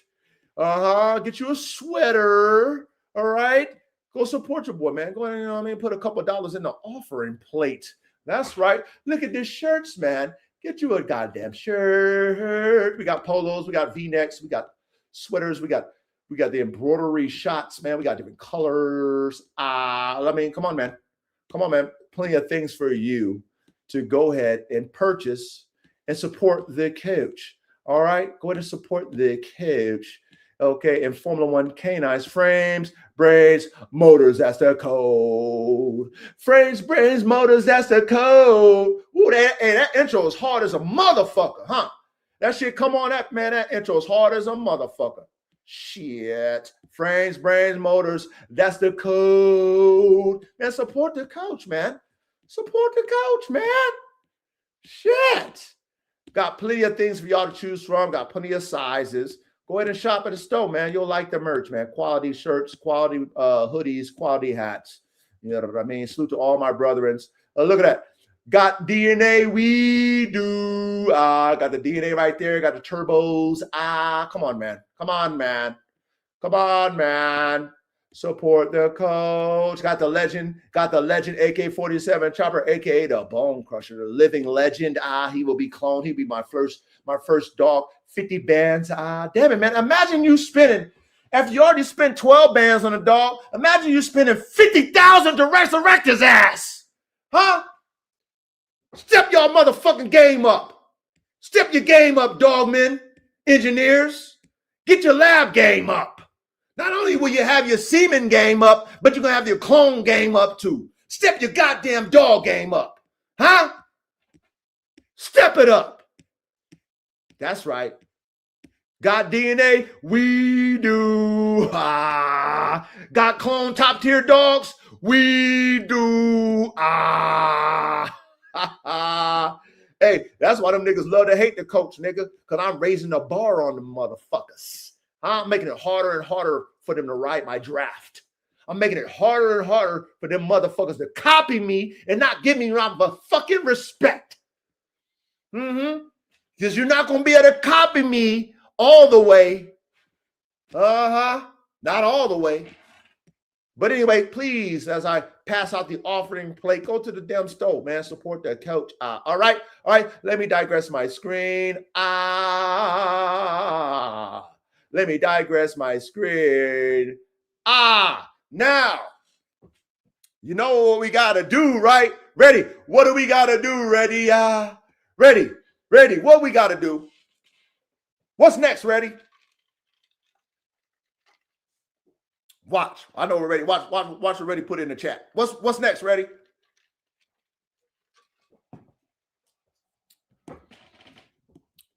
What's next? Ready? Put it in the chat. What we gotta do next? Come on, man. Come on. You gotta be faster.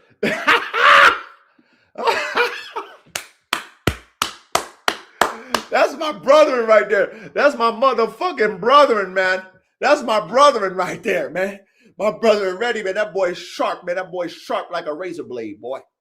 You know what I'm saying? You know how them boys in New York, man, they like to give niggas $150s with them razor blades? That nigga ready from New York, man. They like them giving niggas $150s with them razor blades. That's right. You know, we got to do the altar call, man. Now, when we do the altar call, we know that Satan and his demons do not like it when men of God try their best to instill a certain level of power into a man that is powered in a negative way, which we would call the bitch ass spirit, right? The man that has a very feminine bitch ass spirit, right? We want to offer you a chance to come to the front and repent from your bitch ass ways. Backbiting, gossiping, hating, fucking argumentative, catty, you know what I'm saying? Jealous, envious, that spirit that's in men today, okay? Antisocial, think they all that, flamboyant, okay? That spirit that's in men today, very girlyish. That's the spirit that's in men today. That wasn't designed. That's not how God designed us, to be acting like your mama, acting like your sister, acting like your bitch. God didn't design men to be that way. No, men has to be different from women, man. We have to lead men, right? We have to go into battle. We have to take the most pressure, the most pain, the most stress. We got to be tough. We got to be fucking strong. We got to be balanced. We can't be complaining about shit when shit is hard. We got to work hard. Okay? Okay? But These men of today, they're not that. The women are more powerful than the men of today. Men are being influenced by women today. Ain't that a bitch? Literally. Ain't that a bitch? When a woman influences men today, niggas is chasing after bitches. The women should be chasing after you. If you a top tier man, the women, because the women outnumber us. So if you're a top tier man, you should have all the bitches chasing after you, but it's the opposite now. It's the opposite. Niggas is chasing bitches now. And the women outnumber us. See how backwards it is, men? So we're going to give you an opportunity. If you a bitch man, you fall in any of those categories, come to the motherfucking front of the altar right now. Come to the front. We know you Satanists and you devils and you demons are going to run as soon as we do the altar call. We don't give a fuck about you, Satan. Satan, get ye thee behind me, Satan. See, that's what Adam should have said to Eve when Eve came with that apple. After God told Adam, don't eat from that motherfucking true tree of knowledge. Don't eat from that tree. You can eat everything else, but not that one. But then Eve came with her bouncing titties and her fat ass. Said, here. And Adam ate it.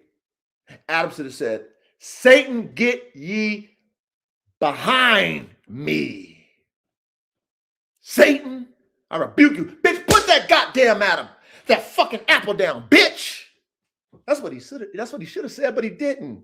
No, he didn't. Okay? Because he was weak.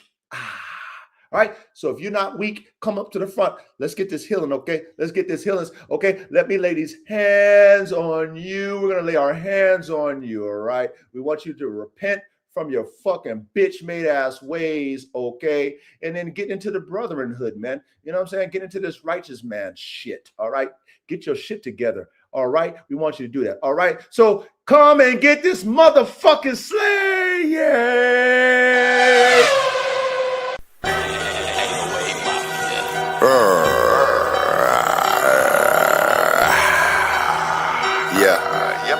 E.T. phone home, yeah.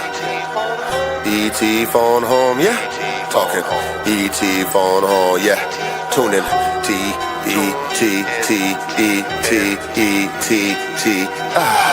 Yeah. E.T. poppin'. Yeah, E.T. phone home poppin'. Yeah, bitch niggas ain't poppin'.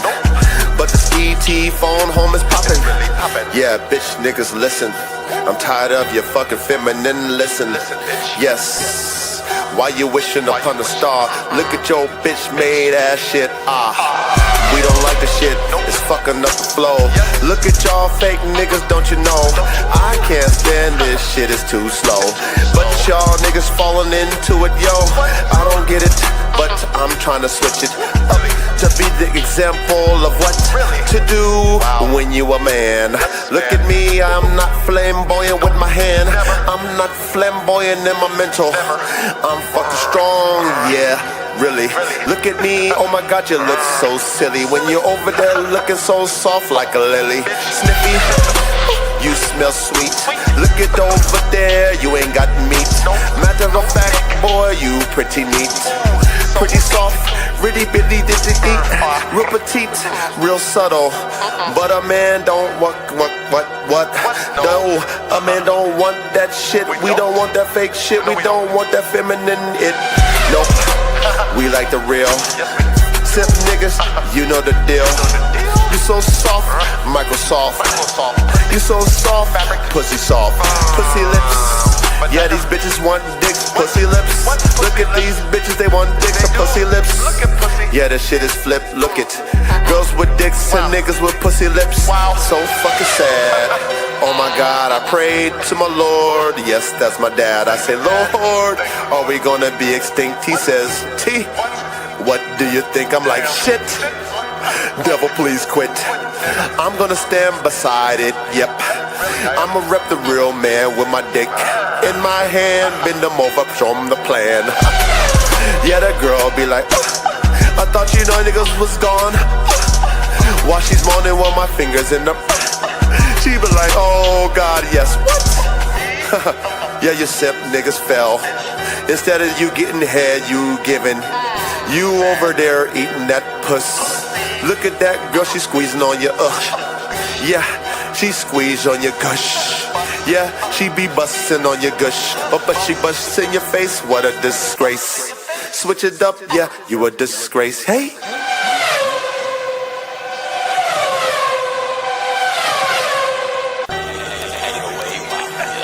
Yeah, come here, nigga. I see you over there hiding behind that bitch. I see you over there acting like a snitch. See you over there behind them closed doors, acting like a fucking whore. Come here, nigga. Yeah. Come here. Yeah, bring your bitch too. Yeah. Hi, man, I'm sick and fucking tired, man. The Lord said stand up and be a fucking giant, man. God damn it, is this fucking it?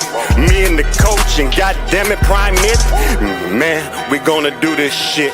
Put all this time in the classroom and shit. Learn from my failures, cause that's how we get it. Thank the Lord for the spirit we winning. Thank the Lord for the bands we got them. Thank the Lord for the sins we threw them. Thank the Lord for being born again. Make these other niggas look like women. Got no time though. The Lord is on my mind, bro. So I'm moving so slow. Got this in control, don't you get it?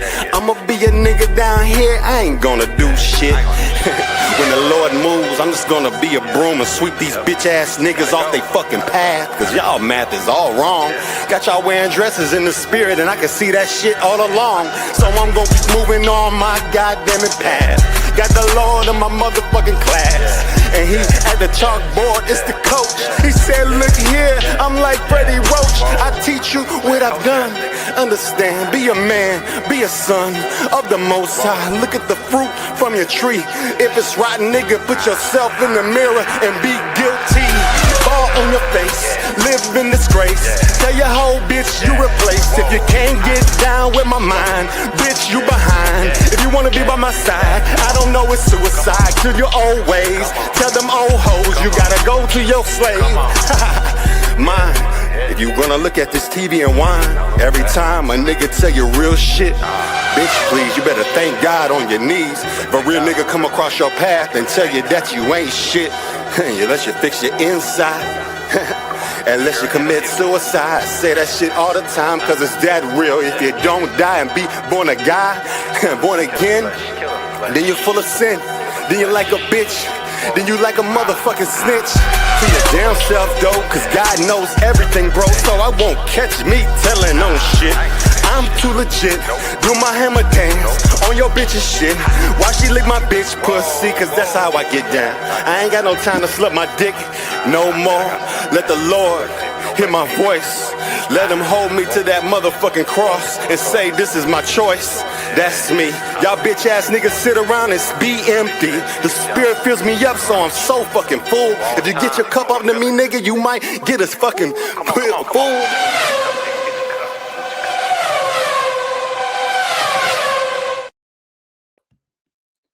Real men on 3 E. Real men on 3. Okay, you Satan-filled, bitch-made motherfuckers who ran while the altar call was being given, y'all can come back now, okay? Because I know y'all going to come back, you bitches. That's right. But any of you guys who, repented from that, spirit, man, welcome, man. Welcome to the manhood, okay? Welcome to the manhood, the real manhood, man. Welcome, man. You know what I'm saying? God been waiting for you. God been waiting for you to walk that straight, narrow path, you bitch. Okay? Thank God that you repented. That's right. Hi. Real men on 3. Real men on 3. All right. Hey, Coop, no ETs tonight, Coop. I got so many of them, man. Hey, Coop, they'll be coming, man. I got so many of them, man. I got so many of them ETs, Coop. They'll be coming, Coop, but no ETs tonight. Coop. All right, I'm going to drop that link. All right. For those of you who are qualified, come on up. We're going to get this class started. All right. We're going to get this class started. So, yeah. So I'm going to drop this link. And let's go ahead and pump this bitch up while we drop this link. All right. Let's pump this bitch up. Let's go.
Salute, brother coach. Yes, sir. Salute, brother. Ready, man. We're gonna let this shit ride out till everybody get in.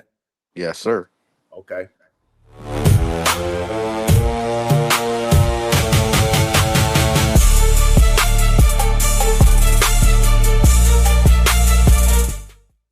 Oh shit, we got Cali in the building. What's good with you, man? What's going on? Salute, brother Cali. Salute, ready. What's going on?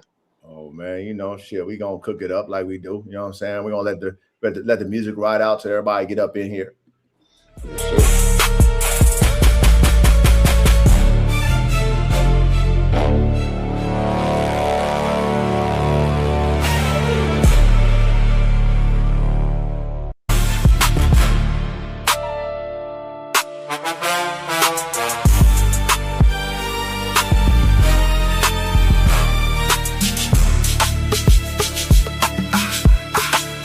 That ain't a sign. That ain't a sign.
Okay.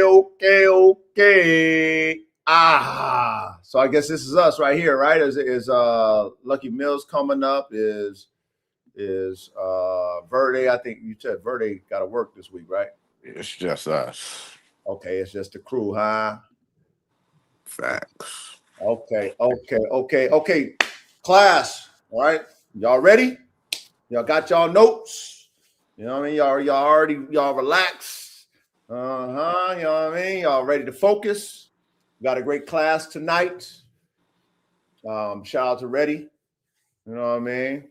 Shout out to the Tri-Union. Look, you got the Tri-Union up here right now. You got the Tri-Union right here, man. You got me, Coach 3. You got Formula 1 Canines Ready. And you got Formula 1 Canines Cali, man. You got the Tri-Union in the building right now, man. And we got a great class for you tonight. Okay, executive produced by Formula 1 Canines Ready. Okay, we got the Guardian Wars. Okay, Fila Brasileiro. What's that? Brasileiro? What's that called, Ready? Yeah, Brasileiro. Brasileiro versus the Bully Kutta.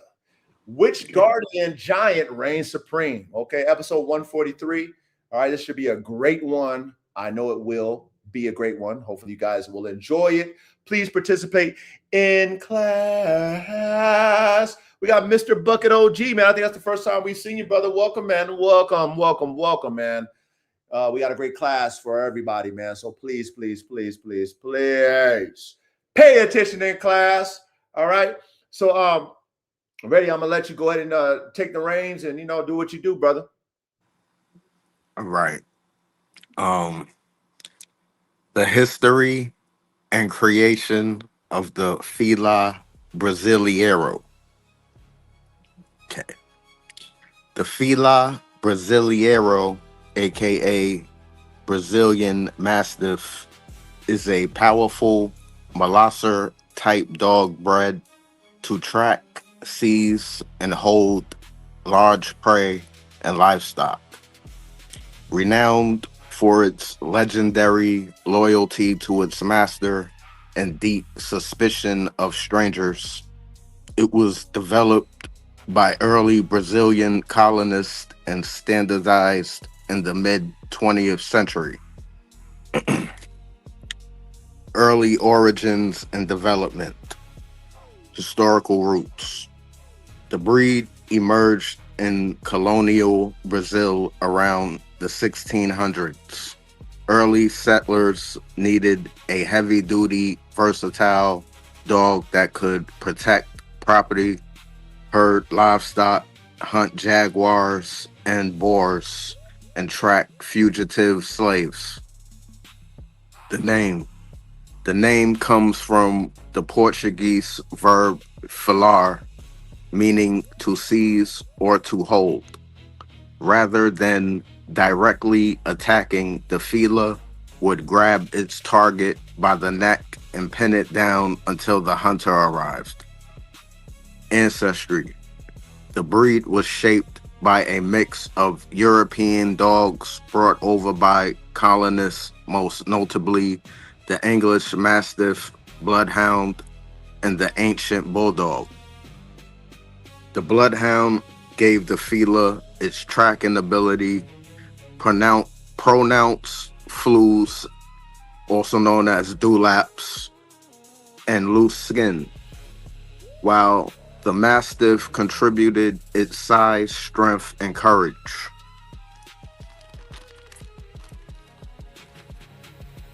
Formalization as a breed. 1940s standardization. For centuries, the Fila existed in various types depending on the work required. It wasn't until 1946 that breeders in Sao Paulo drafted the first official written breed standard. The father of the Filas, Dr. Paulo Santos Cruz, often called the Pai da Raca, began systematically breeding Filas in 1948 and played a crucial role in promoting the breed and establishing its official stud book.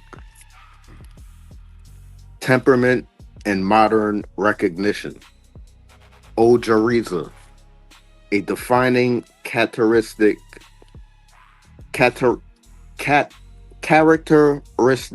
of the Fila is ojeriza, a Portuguese term that translates to a deep dislike, distrust, and suspicion of strangers. This natural wariness makes it an exceptional guardian, though it requires strict socialization and experience handling. Global standing. While the Fila Brasileiro is recognized by the international organizations like the Federation Cynology International, FCI, its aggressive protective instincts have led to it being banned or restricted in several countries. Massive dogs. The Brazilian Mastiff have the appearance of typical molosser breed. They are powerful dogs with compact but well-proportionate structure. They have massive bodies and are a large head And for some people, they might look pretty terrifying. Slave catchers. Brazilian Mastiffs were bred on farms and plantations where they were used as guards, but they were also used for another purpose. Back then, when the slavery was still legal, Brazilian Mastiffs were used to track escaped slaves and hold them until their owner arrived. Speed. This is a pretty fast and agile dog breed. This is why these dogs require plenty of daily exercise, and the best environment for the Brazilian Mastiff is an open country with fenced yards. Brazilian Army.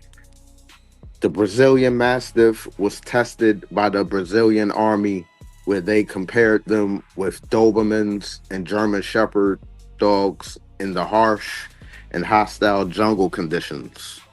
These three breeds were tested in intelligence, temperament, energy, strength, aggressiveness, sensibility, and rusticity.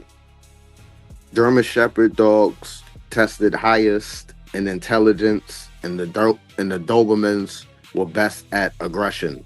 In every other aspect, the Brazilian Mastiff was found as superior. Legal issues. It is illegal to own in certain countries and regions. In the UK, Norway, Cyprus, Fiji, or Malta, it's completely illegal to own them. Maintenance. The Brazilian Mastiff is an average setter, and they do not require occasional... Oh, nah, fuck that. The Brazilian Mastiff is an average setter, and they do require occasional brushing if you want to keep their coat in good condition. They do not require bathing, only when it's really needed. Traits. Large, muscular dog with a commanding presence, typically standing 24 to 30 inches tall and weighing between 90 and 110 pounds or more. Coat short and dense and come in a variety of colors, including fawn, brindle, and black. The Brazilian Mastiff is known for its impressive strength, endurance, and natural protective instincts. Despite its formidable look, it is also known for its affectionate loyalty towards its family, often forming a deep bond with its owners. However, it can be wary and reserved with strangers, showcasing its natural guarding disposition. Health issues.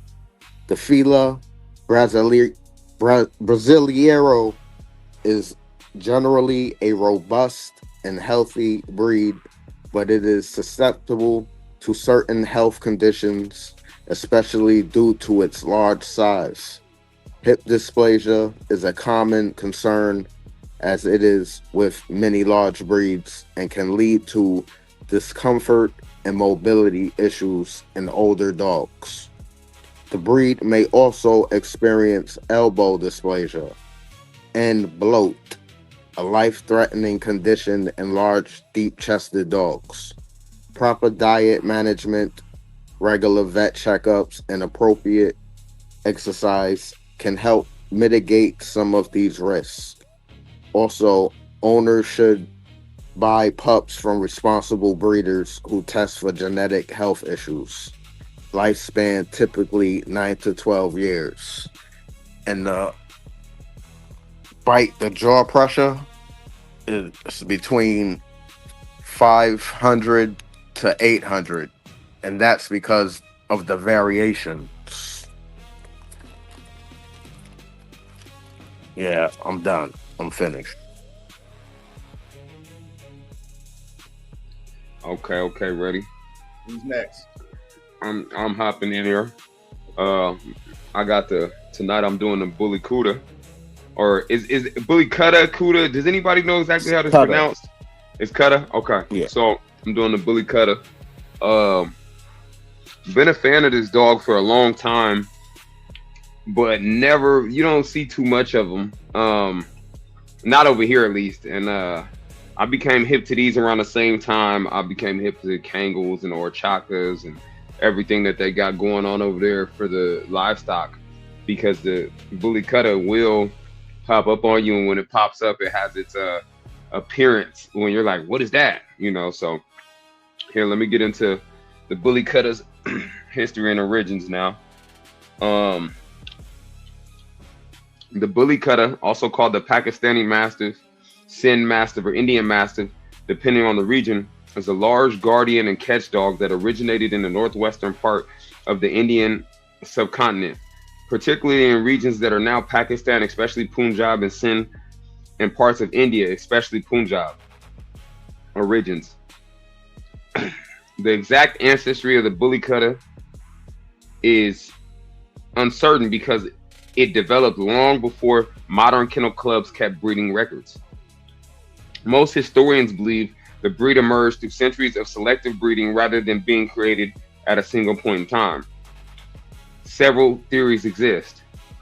In indigenous Mastiff theory, most widely accepted, the Bully Kutta descended from ancient Mastiff type dogs that had lived in the Indian subcontinent for thousands of years.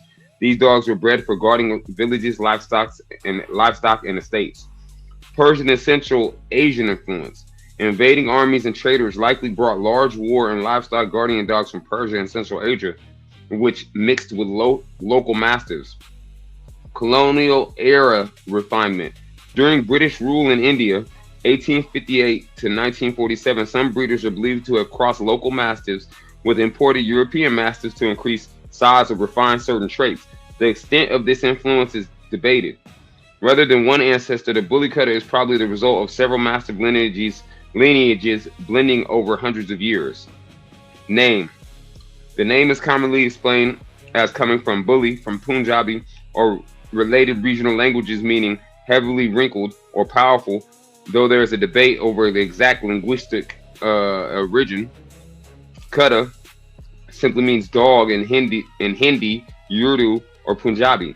So the name roughly translates to powerful dog or wrinkled dog. Historical roles. Traditional Bully Kuttas were used for guarding estates and farms, protecting livestock from predators and thieves, hunting dangerous game such as wild boar, catching and restraining large animals, serving as property and village guardians. They became especially valued because of their great strength, high pain tolerance, fearlessness, territorial instincts, loyalty to their owners. Unfortunately, the Bully Kutta also became associated with organized dogfighting in parts of Pakistan and India. While the breed's physical power made it attractive for this illegal activity, dogfighting is not the purpose for which the breed originally developed. Historically, its primary functions were guarding, hunting, and working alongside people. Physical characteristics. Adult males often stand 30 to 36 inches at the shoulder, weigh 110 to 200 pounds plus, though exceptionally large individuals may exceed this. They typically have a short, dense coat, loose skin around the neck, a broad head, powerful jaws, a deep chest, heavy bone, and muscular build. White is the most common coat color, but fawn, brindle, black, red, and patch colors also occur. Temperament. A well-bred and properly socialized Bully Kutta is generally confident, highly protective, intelligent, independent, courageous, and loyal to its family. Because they were bred to make independent decisions while guarding property, they are usually not as eager to please as some working breeds. They require experienced handling, extensive socialization from an early age, and consistent training. Modern status. The Bully Kutta remains most common in rural Pakistan and northwestern India, where it's still used as a guard dog and a farm protector. It is relatively rare elsewhere in the world and is not widely recognized by major international kennel organizations such as the FCI or the American Kennel Club. The breed continues to be admired for its imposing presence and working ability, but due to its size, strength, and protective instincts, it is best suited to experienced owners who can provide structured training, responsible management, and appropriate outlets for its physical, mental needs. And next, we'll get on to the origins, the origins of this and what breeds make the Bully Kutta.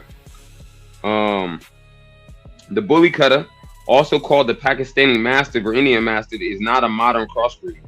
It is a landrace, a naturally developed type of dog that evolved over centuries in parts of present-day Pakistan and northwestern India. Because of that, there isn't a single agreed-upon list of breeds that make up the Bully Kutta. Most historians and canine researchers believe it developed from a mixture of several ancient Mastiff-type dogs, including a Langu or a Langu Mastiff. I don't know if I've said that right. Often considered the primary ancestor. This large Mastiff from southern India is thought to have spread north and contributed heavily to the Bully Kutta. The Sindh Mastiff, large guarding dogs from the Sindh region that likely merged with a Langu-type dogs. Indian Mastiff, indigenous Mastiff populations from northern India and Pakistan that were selectively bred for guarding and hunting. Persian Mastiff, ancient Mastiff-type dogs brought through trade and military campaigns may have influenced local stock. Central Asian or Chaka possible influence. Some experts believe these large livestock guardians contributed to the breed in border regions, though evidence is limited. Interesting. That's hard to see. Did British dogs contribute? During the colonial period, 1800s, early 1900s, some Bully Kuttas were reportedly crossed with imported breeds such as English Mastiff and Bull Terrier, more controversial. These crosses were primarily intended to increase size or create dogs for fighting. However, these crosses are not considered the foundation of the traditional Bully Kutta, and many breeders of traditional lines avoid them. The generally accepted ancestry. If you were to simplify the Bully Kutta's origins, it would look something like this. Ancient Indian Pakistan Mastiff land races, a Langu-type dog, Sindh Mastiffs, plus other regional Mastiffs, and now you have the modern Bully Kutta at the bottom of that. Rather than descending from 2 or 3 defined breeds, the Bully Kutta emerged from centuries of selective breeding for traits such as great size and strength, territorial guarding ability, courage, endurance in hot climates, big game hunting capability historically. This is why Bully Kuttas today can vary noticeably in appearance. Some have heavier, Mastiff-like heads and bodies, while others are taller, leaner, and more athletic, reflecting different regional breeding traditions. Next, we have the different types of Bully Kuttas. The Bully Kutta, also called the Pakistani Mastiff or Indian Mastiff, is not divided into officially recognized breeds by major kennel clubs. Instead, enthusiasts and breeders generally classify them by region, appearance, bloodline, or purpose. As a result, there are several common recognized types. Number 1, the Pakistani Bully Kutta. Bully Kutta, the most famous and widespread type, originates primarily from the regions of Punjab and Sindh, typically 30 to 42 inches at the shoulder, 150 to 230 pounds. Wow. Powerful bone structure, broad chest and large head. Traditionally used as a livestock guardian, estate protector, and hunting dog. Indian Bully Kutta, found mainly in the Indian state of Punjab and neighboring regions, often slightly lighter and more athletic than many Pakistani lines. Many breeders emphasize working ability and endurance. Next, we have the Sindhi Bully Kutta. Originates from Sindh, usually longer legs, leaner body, excellent stamina, well suited for working long hours in hot climates. Next, we have the Punjabi Bully Kutta, developed in the Punjabi region on both sides of the Indian-Pakistan border, known for a massive head, thick neck, heavy musculature, strong guarding instincts. Next, we have the Naji or Nagi Bully, a less common bloodline name, generally described as more agile, leaner build, faster movement, favored by some breeders seeking athletic working dogs. And last but not least, we have the modern or show mastiff type Bully Kutta, bred primarily for size and appearance features. Extremely broad heads, heavy wrinkles, thick bone, massive overall build, often less athletic than traditional working lines. Of course, the show dog, they're trying to ruin the goddamn breed. Never quits with that. But last, I'm going to talk about the Bully Kutta's health. Bully Kuttas are generally robust, powerful dogs, but like most giant breeds, they have several health concerns that owners should be aware of. Their average lifespan is about 8 to 10 years, although well-bred, well-cared for individuals may live a bit longer. The most common health problems include hip dysplasia, one of the biggest concerns. This inherited condition causes the hip joint to develop abnormally, leading to pain, stiffness, lameness, and eventually arthritis. Maintaining a healthy weight and avoiding excess exercise during puppyhood can help reduce stress on joints. Elbow dysplasia and arthritis. Large, heavy dogs place significant stress on their joints, making arthritis more common as they age. Bloat. A life-threatening emergency in deep-chested giant breeds. Signs include swollen abdomen, unsuccessful attempts to vomit, excessive drooling, restlessness, and collapse. Immediate veterinary treatment is critical. Skin allergies and infections. Some Bully Kuttas develop environmental or food allergies that cause itching, redness, or ear infections and hair loss. I've seen that on certain Bully Kuttas. Eye problems, less common but possible, including inherited eye disorders and age-related vision issues. Next, we have cruciate ligament injuries. Their size and strength increase the risk of knee ligament injuries, especially if they are overweight or highly active. Keeping a Bully Kutta healthy. Feed a high-quality diet formulated for large or giant breeds. Keep them lean. Excess weight greatly increases joint problems, so you have to really work this. This dog has to run. Exercise them daily, but avoid excessive running or jumping while they are still growing, up to about 18 to 24 months. So you let this dog grow, during its up to 2 years, and then really start your work and have to keep working it for it to be healthy, which is a good thing. I believe that, which I've heard coach say too, that you should not work a puppy, overwork a puppy. I believe you should let them develop naturally. And I mean, F1, that's something that if you guys ever get any F1 blood, you'll see that's done with the program. Schedule regular veterinary checkups and vaccinations. If purchasing a puppy, choose a breeder who screens breeding dogs for hip and elbow dysplasia. A responsibly bred Bully Kutta with proper nutrition, exercise, and preventive veterinary care is typically a healthy working dog, but careful attention to joint health and bloat prevention is especially important throughout its life. And with that there, I digress.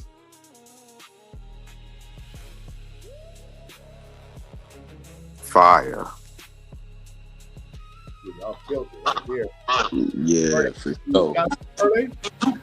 You know what? I actually was able to pull something up in a little moment of time.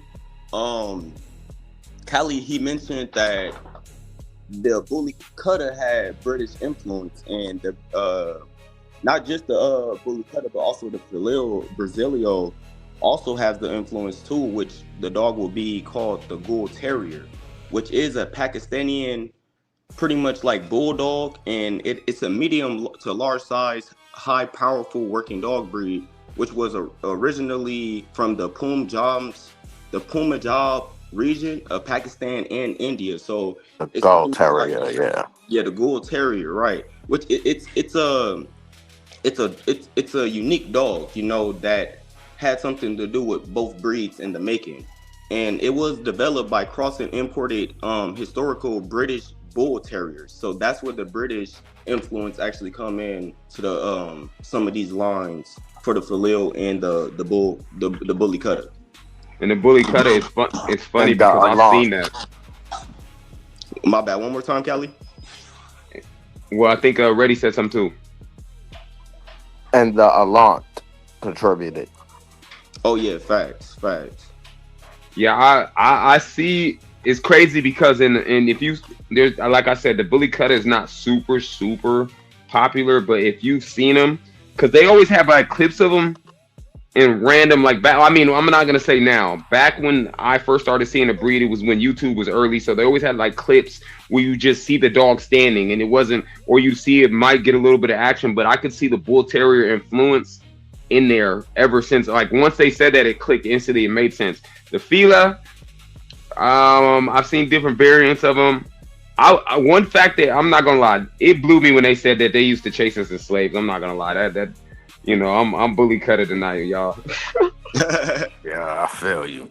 That's But just crazy. you know You the know crazy they was thing. using them bully cutters for that shit there too.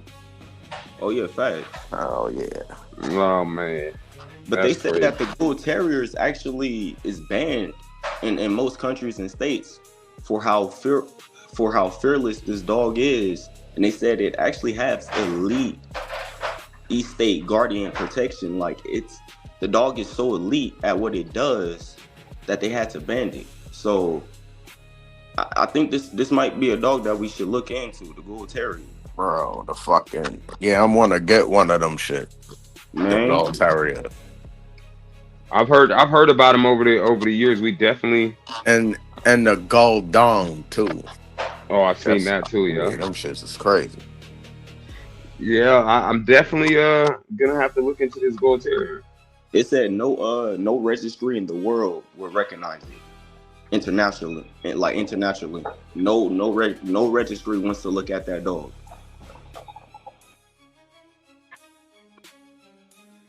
I also I don't know, Reddy, if you did it or Coach. Coach always comes up with the alley oop at the end. I also did the verses, the Fila Brasileiro, and I just obliterated that. But anyway, and the Bully Kutta. If you guys, if anybody else didn't do it. Nah, we usually let the chat GBT do that shit. Mm-hmm. That's like the class. But we gonna do that anyway in the class.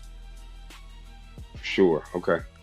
Or you could probably use what you got to answer some of the shit from the chat GPT anyway. Word. Okay. Hey, salute, man. You guys did an excellent job on that. 100. That was freaking beautifully done, nice and organized. And man, I definitely want to give you guys y'all salutes and y'all's kudos. Salute to the chat. You know what I mean? Y'all over there listening, paying attention, participating, Matt's Triassic Exotics cooking. A big salute to all of you. But yeah, man, I mean, shit, y'all ready for Coach Chat GBT to get up in here and do what you do? Yes, sir. Yes, sir. Oh yeah, nah, you forgot to mention the jaw strength pressure on the Bully Kutta. You're 100% correct. Let me pull it up in there. Yes, sir. Hold on. What's funny is when you was mentioning the Fila has a pretty heavy Hell yeah, because of that variation. That's why. I was when I heard it, I'm like, wow. Because bro, I've been like doing other research on these dog breeds, like some of the ones where they do the tests, and like with the Corso and shit, where it said it's 700 psi. Yeah. Some of them don't test at that; they test lower than that, and those be the smaller variations type shits. You know what I'm saying? Okay, And so look, go ahead. Yeah, then like the bigger ones, that's the ones that got the higher pressure. But at the same time, there's individuals within both of those that can test lower and higher at the same time. So it's variables with that shit. Yeah, see, I know why I didn't read off about the Bully Kutta, because check this out. So there is no scientifically verified jaw pressure bite force measurement for the Bully Kutta. Many websites and social media posts claim figures such as 700 psi, 750 psi, or even 1,000 plus psi, but these numbers are not supported by peer-reviewed studies or standardized testing. In reality, reliable bite force measurements are extremely difficult to obtain, and very few dog breeds have ever been tested under controlled conditions. What can be said with confidence is the Bully Kutta has a very large head, broad skull, and well-developed jaw muscles. It was historically bred for guarding livestock and property and for hunting large game, and possesses strong functional bite. Its bite force is likely comparable to other giant mastiff type breeds, but there is no verified ranking or PSI value. That's interesting. And I, at one point I felt like I seen some definitive numbers when I was going over it a few days back, but that's crazy that they don't have an actual confirmed. That would be something for us to get our hands on one and actually do it ourselves. Facts.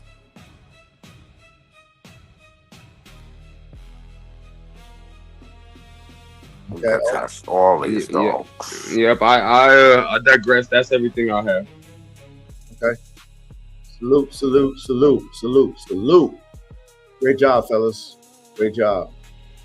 All right, here we go. Let me go ahead and my screen ready. Get my screen ready.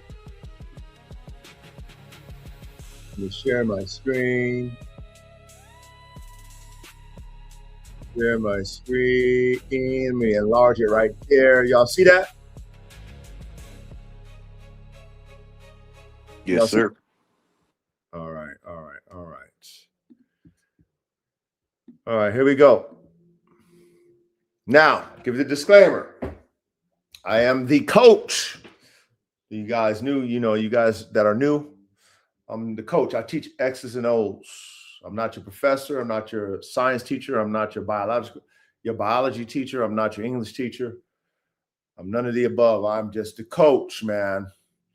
And I coach dogs in life. But right now we're talking about dogs. So I have my teammates here. I got Formula One Canines ready. I got Callie. I got Verde. I got you guys in the chat. If I do slaughter a word, I will lean on my brothers to correct me. But at the same time, I do a pretty damn good job at narrating. Okay. Now, I put this on the screen for all of you to follow and read yourself.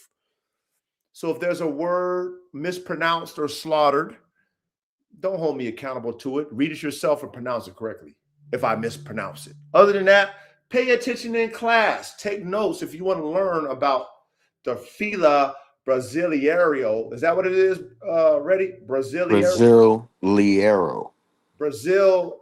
Brasileiro. Lee, like Lee. Brasileiro. Brasileiro.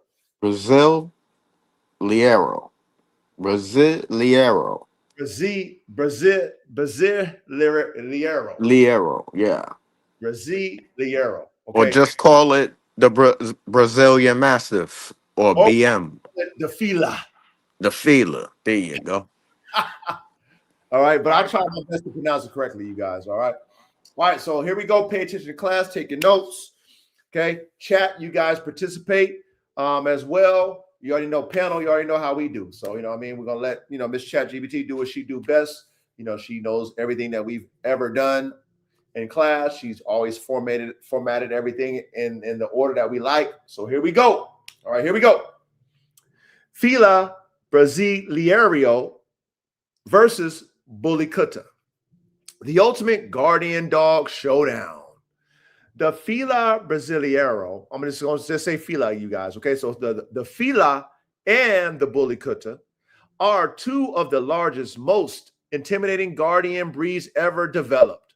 While both are massive, powerful, and fearless, they were created for very different environments and purposes. The Fila was engineered to relentlessly track and capture fugitives through the jungles and ranches of Brazil, while remaining absolutely loyal to his family. The Bully Kutta was developed on the Indian subcontinent as an estate guardian, hunting dog, and working mastiff capable of confronting dangerous predators and protecting vast properties. Although they may appear similar in size and presence, these breeds differ significantly in genetics. Okay, why did she put that on there? I can't see that shit. Okay, here we go. Temperament, athletic ability, working style, and handling requirements. Origins. The Fila. The Fila originated during the colonial, period in Brazil. Portuguese settlers needed a dog capable of guarding plantations, protecting livestock, hunting jaguars. Wow. Tracking escaped slaves through dense forests, controlling wild cattle. Rather than creating a fighting dog, Brazilian breeders wanted a working guardian that could perform multiple jobs. Breeds believed to contribute included English Mastiffs, Bloodhounds, Old Bulldogs, Liberian Livestock Guardian Dogs. Iberian. Thank you, sir. Iberian Livestock Guardian Dogs. The result became one of history's finest tracking guardians. You guys get that when it came to the origins of the Fila? Everything makes sense? Yes, sir. Yep. Yes, sir. Okay. Now, that makes sense why the Fila, when it talks about slaves, that's why if you go to, if you look at the Brazil and how they look damn near like they just mixed black, they look like mixed black people because they were slaves out there. You know what I'm saying? In the beginning, it was black slaves out there and they intertwined with the Spanish and shit. So that's why them Brazilians be looking so thick and shit, them females. You feel me? Makes sense now when you understand the Fila Brasileiro. Bingo, they had us chasing us through some damn crazy jungles. Yeah. That's crazy. Yeah. And then you got to worry about the other elements, and then you got this hog. That's crazy. And the fact that they was able to use them to hunt jaguars is amazing too. Exact. Bingo. This is a hell of a dog. This is a hell of a dog. Catch dog. Yeah. Impressive. Okay. Let's go to the Bully Kutta. The Bully Kutta originated throughout present-day Pakistan and northern India. Its ancestry likely includes Alant-type war dogs, Persian Mastiffs, Indian Mastiffs, British Mastiffs imported during colonial periods, regional land race guardian dogs. For centuries, the Bully Kutta served as estate guardians, village protectors, livestock guardians, hunting dog for large game, military and police type utility dog in some regions. Unfortunately, the breed later became associated with illegal dog fighting in some areas, though that was never its original purpose. Okay, you guys get that for the Bully Kutta? Yes, sir. Yep. Yes, sir. All right. Purpose, the Fila, primary jobs, property guardian, family protector, livestock guardian, fugitive tracker, capture dog, big game hunter. The Fila combines scent work with guardian instincts. You guys get that for the purpose of the Fila? Anything she missed or we need to add? Are we good? Nah, that's everything right there. Yeah. All right. Let's go to the Bully Kutta. Primary jobs, estate guardian, village guardian, livestock protection, predator defense, large game hunting, deterrent against human threats. Unlike the Fila, the Bully Kutta relies more on sheer intimidation than tracking ability. Does that make sense for the Bully Kutta? Yeah. Yes, sir. All right, here we go with the size. Now she's going to compare the size for us. We got the trait category, then we got the Fila, and then we got the Bully Kutta. All right, so the trait, we're going to go height. The Fila, 24 to 30 inches. The Bully Kutta, 30 to 36 plus inches. Ooh, that Bully Kutta, man, they both big dogs, but damn, that Bully Kutta can get tall. I seen it get higher than that to 44 inches. Sheesh. That's why she said 36 plus, because damn, 44 inches. God damn that. But see, I'm sure they threw them Great Danes in them motherfuckers too. You know what I'm saying? Hell yeah. I was looking at them, and I've always, that just, they look like it. Yep. Then we got the weight trait. We got the weight. Fila, 110 to 180 pounds. Bully Kutta, 150 to 200 plus pounds. We got the trait. We got the build. Fila, athletic mastiff. Bully Kutta, extremely massive mastiff. Okay. We got trait, bone. Fila, heavy. Bully Kutta, extremely heavy. Okay. Winner from the size comparison, they say is the Bully Kutta. The Bully Kutta is usually both taller and heavier. That makes about, is she right about that? Hell yeah. And the weight on the Fila could get higher than 180. It could get in the 200s. As well as the Bully Cutter that can get 220 plus. Okay. Yeah. Now, again, based off of the variances and how they're cooked up is the reason why we're getting all these different variances in size and height and stuff too. Yep. Okay. Definitely would say that a lot of when you hear those breakouts where it's like this one was abnormal, I feel like they might just have got from no matter where they got them to extremely large or one that is spitting out large puppies and on that one out cross or one cross got this super freak, Yes. this 220 pounder, this and I think that's why it kind of makes it hard for them to record exactly them staying at that weight. Yep. Right. Why? Yep. That's exactly why. Because you know why? Because ain't no kennel club governing a Bully Kutta or a Fila. You know, them dogs are true working dogs, period. You know what I mean? And that's how they was, according to what y'all was teaching, that's how they was bred.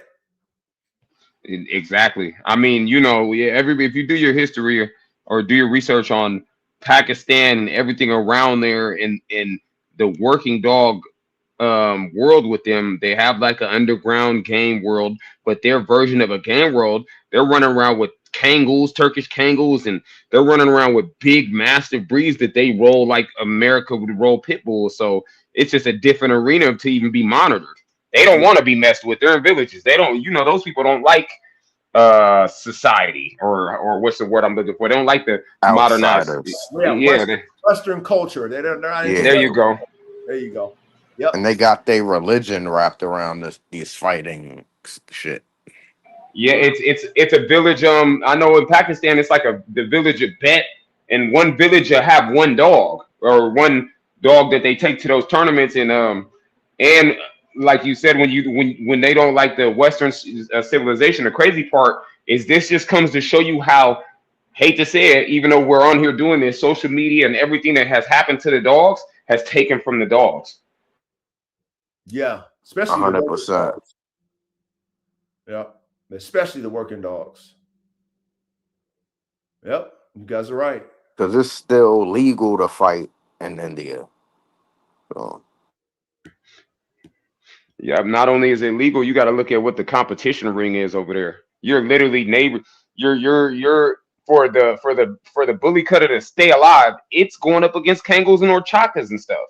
And just like the Fila's dealing with those Jaguars, which are extremely strong and crazy. So they was using those to fight too. Yes, too. I did see that. Yeah, so these dogs. And when it gets monitored, when you have the big, whatever you want to say, the kennel club or any of them get a hold of the breed and they monitor it, they're trying to control all that. And I mean, like we just said, kills the working class of the dog. Water it down. Yeah. Water it down. That's a great term. Ready? Water it down. Salute, Cali. They definitely killing the working dogs. But that's why we here, man. Lab Talk, high performance, man. That's why we here. You know what I'm saying? We reverse engineer so that we know the origins, why, what, hows, and then you can apply that to your dog program today. That's why we do this. Okay. All right, so here we go. Physical structure. Fila, designed for movement. Characteristics include loose skin, long body, powerful rear drive, flexible spine, long stride, incredible endurance. The loose skin allows the dog to continue fighting or escape if grabbed. Does that make sense for the Fila physical structure? Yes, sir. Why it was built? Yes, sir. It does. But you know what? I keeps ringing off when I see the saggier the Neo Mastiff. I wonder, do you have to clean these wrinkles like you do the Neo? Hell yeah, because Oh, yeah. the bloodhound, that bloodhound trait gives those wrinkles Oh, yep, correct. and that Yep, nose and the nose. So yeah, yep. you do gotta clean those folds. Oh, Hell oh, yeah. and especially where they're at because they're having a heightened tick problem. So you really, if you're in South America, you probably really have to do this. Oh, hell yeah. Yep. Yep. And they got this screw worm too out. I'm hearing about. And that shit's killing them. Yep. But if you got a fighting dog like that, you definitely doing maintenance on that dog. Definitely after, aftercare for sure. Yeah, you gotta clean them the folds around the eyes too. That's like the most sensitive areas around them eyes and all that shit. Mm. Yep. Okay. Good job, fellas. Good job. The Bully Kutta, built for a fortress. Characteristics: massive head, thick neck, enormous chest, extreme dense bone, huge feet, powerful shoulders. Everything about the Bully Kutta emphasizes raw strength. Does that make sense about the Bully Kutta? Yeah, dog's ready for the war. Yes, Shit, sir. definitely seems like it. Good Lord. Like I've the never, Alant. I've never seen one that didn't have that imposing, deadly look in its eyes. I've never seen a bully cutter that looked inviting or like, oh, that's a nice mat. No, they always have that look like I don't know. It's weird. If you ever look at different pictures, they always have a very intense look. Yeah, and people holding them with two leashes, or it's two dudes holding that shit. Yeah, you're not lying with the spike collar on that. You know what I mean? You know what, Kelly? Though that's exactly what it is. Though that it goes back to exactly what you said, bro. Like, look at the time and the frame that they live in and what they do. How, like, think about it, right? Like you said, they live villages and they village might be 100 feet from each other. That means they going out to these mountains fighting their dogs and they coming home. It's not like these dogs get special treatment like they finna come in the house with you. This dog just fought this dog in 100 feet over. They finna walk 4 miles back home and be looking at each other all night. Yeah. They don't have a single time, not an ounce to they can't. They it's like samurais, bro. Like Yeah, every second of the time they hand was clutching on them swords. Cause like if it wasn't, it's like what?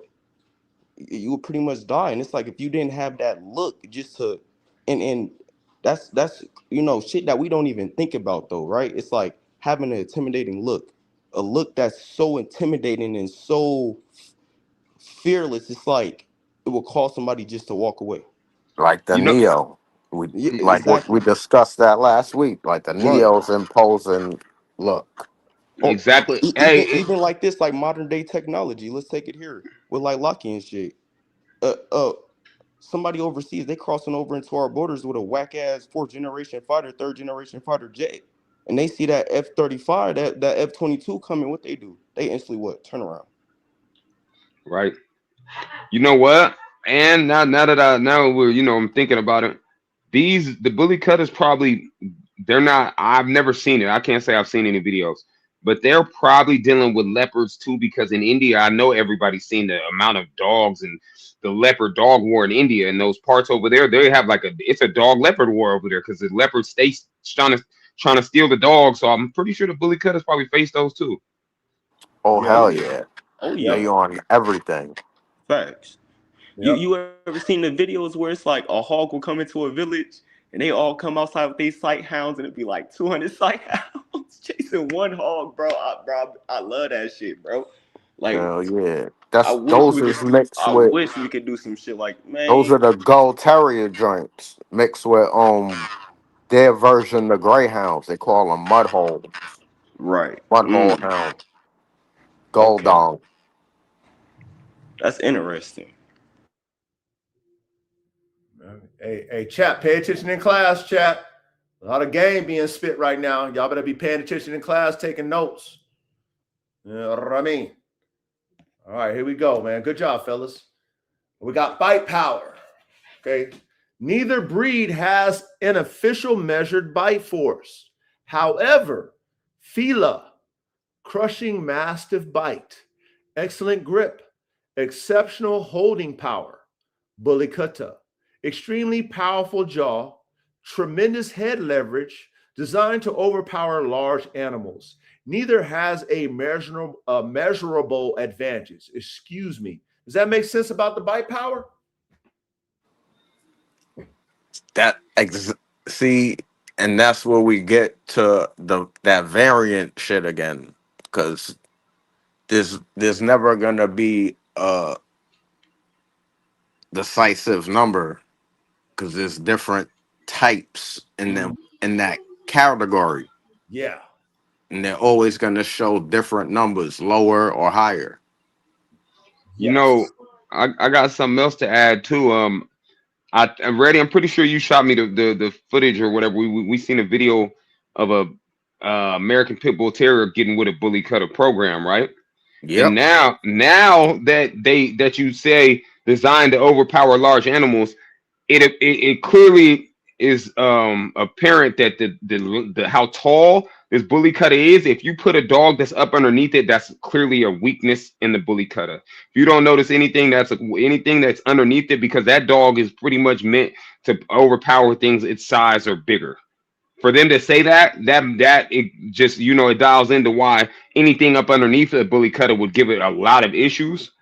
I think that's if you deal with the breed, you need to pay attention to what type of position you put this dog in, because like I said, anything smaller than that is going to get his dog problems, considering it's a tall dog, and you see they emphasize that. I just find that interesting. Mm-hmm. Yep. Yep.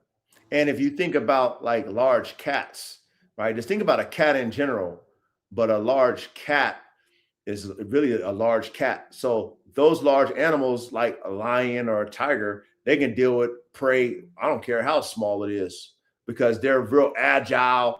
Even though they're big, they can climb trees. You know what I mean? Like a big ass 200, 500 pound cat climbing trees and shit. And you know what I mean? Doing, real agile, jumping and running fast. And you know what I mean? So a dog, you throw that mastiff in there for that size, you're gonna slow that motherfucking dog down. That dog is not gonna be agile like that, like y'all broke down. It's gonna have, hip issues, elbow issues, because it's so big.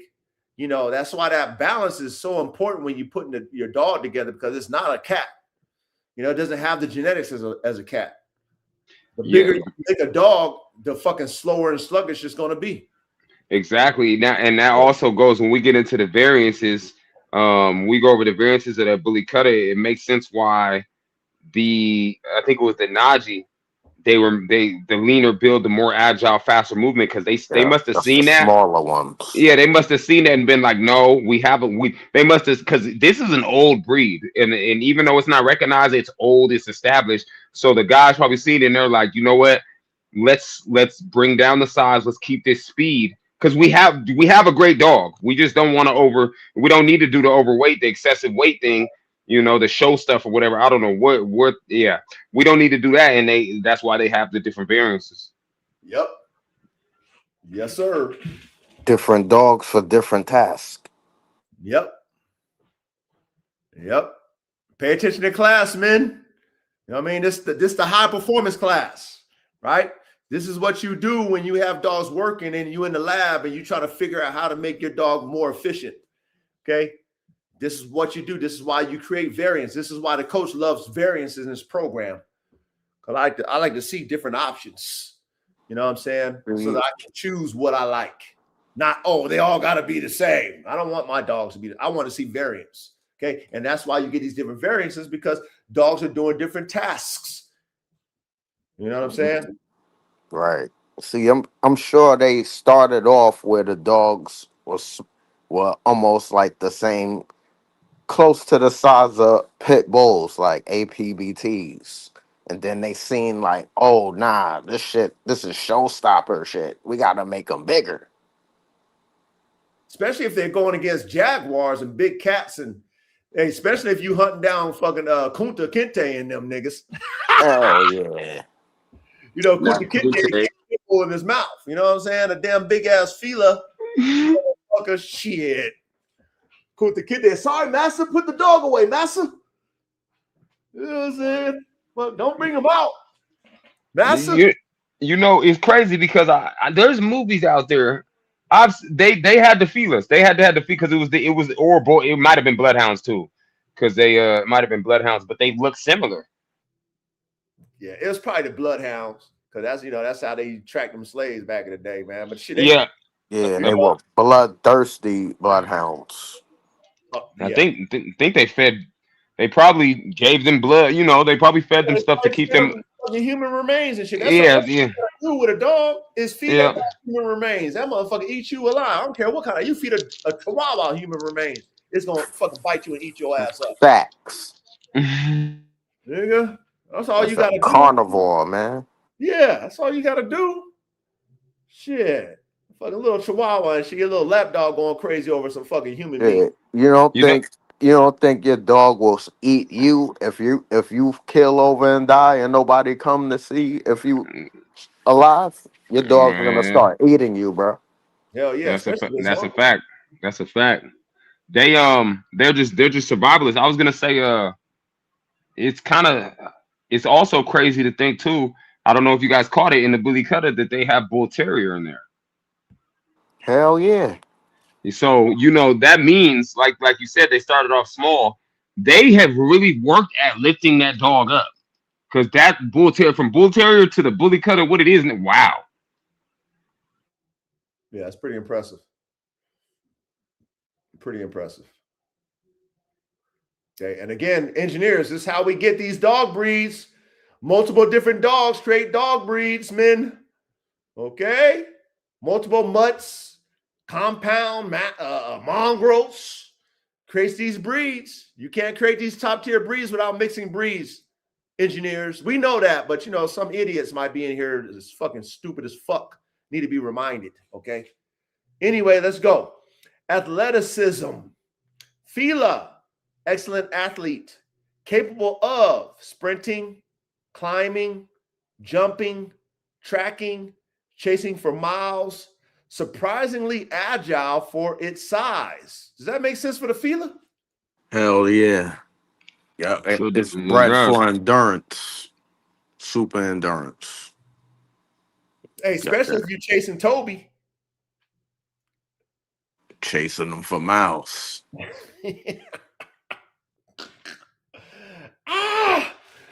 Let's go to the Bully Kutta.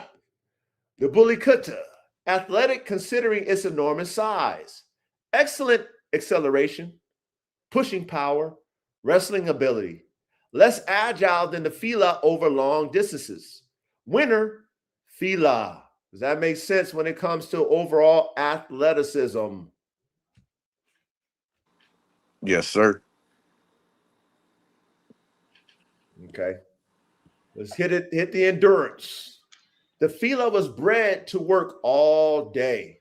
It can patrol, track, hunt, guard for many hours. The Bully Kutta tires faster because of its larger frame. Winner is Fila. Does that make sense for endurance? Yes. Yes, sir. All right. Let's go to the intelligence. Fila, extremely intelligent, excels at reading people, tracking, problem solving, independent decisions. Okay. Bully Kutta, very intelligent, excels at territorial awareness, threat assessments, confidence, less specialized in scent work. Winner, slight edge to Fila. Does that make sense between the two intelligence? Who wins? Yeah. And why? Yeah. Yes. But you can see that, like right now, if we have both of these, my Fila going out, my Bully Kutta staying put, and I send him in when the Fila then chased whatever, and when he uses you use a Fila as a strike dog basically. Mm-hmm. And it's gonna be a hell of a strike dog though, because of its size. Most strike dogs are not gonna be your biggest dog, but that is a big strike dog basically. And he can also be used as a slight hound. Low key. See, that's that Fila and that Bully Kutta is more up next to you and gonna attack. Say you're boring. He's gonna attack that boar that comes back up towards you while that Fila's chasing shit. That makes sense. But don't get it twisted. Bully Kutta can chase shit too. No, for sure. But you know, he if you look, he tells that the territorial awareness. So you want to let him have his territories. Yeah, because he's big, so he's going to look at everything, scope it all out at first to see what it is. And now, don't get it twisted too. If you get your hands on that Najee bull, that's an athletic version of sport, basically. So maybe that's the sight hound version. Yeah, that mug might want to be a strike dog.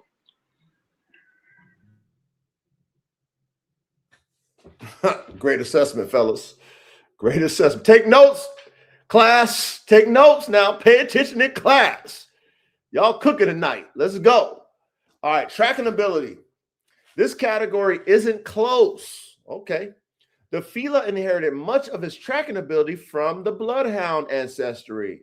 It can follow those scent trails, locate missing people, pursue fugitives, track wounded game. The Bully Kutta is primarily a site and territory guardian. Winner, Fila. How do you think? Well, I mean, shit. We Hell yeah, that bloodhound. Huh? That bloodhound, huh? Yep. 100% bloodhound. Shit, I wonder if you threw a bloodhound. I mean, it'll take a while to get them goddamn wrinkles out, man. But for some of them don't got that. There's some bloodhounds that don't have a whole bunch of wrinkles. Yeah. That don't have that droopy face. Yeah. That's interesting. So, hey, send me some clips of that. Ready? I got you. Yeah, I want to see some of that because that'll be dope to throw in a fucking Mao bull herder for the tracking and shit. Throw that motherfucker in there too.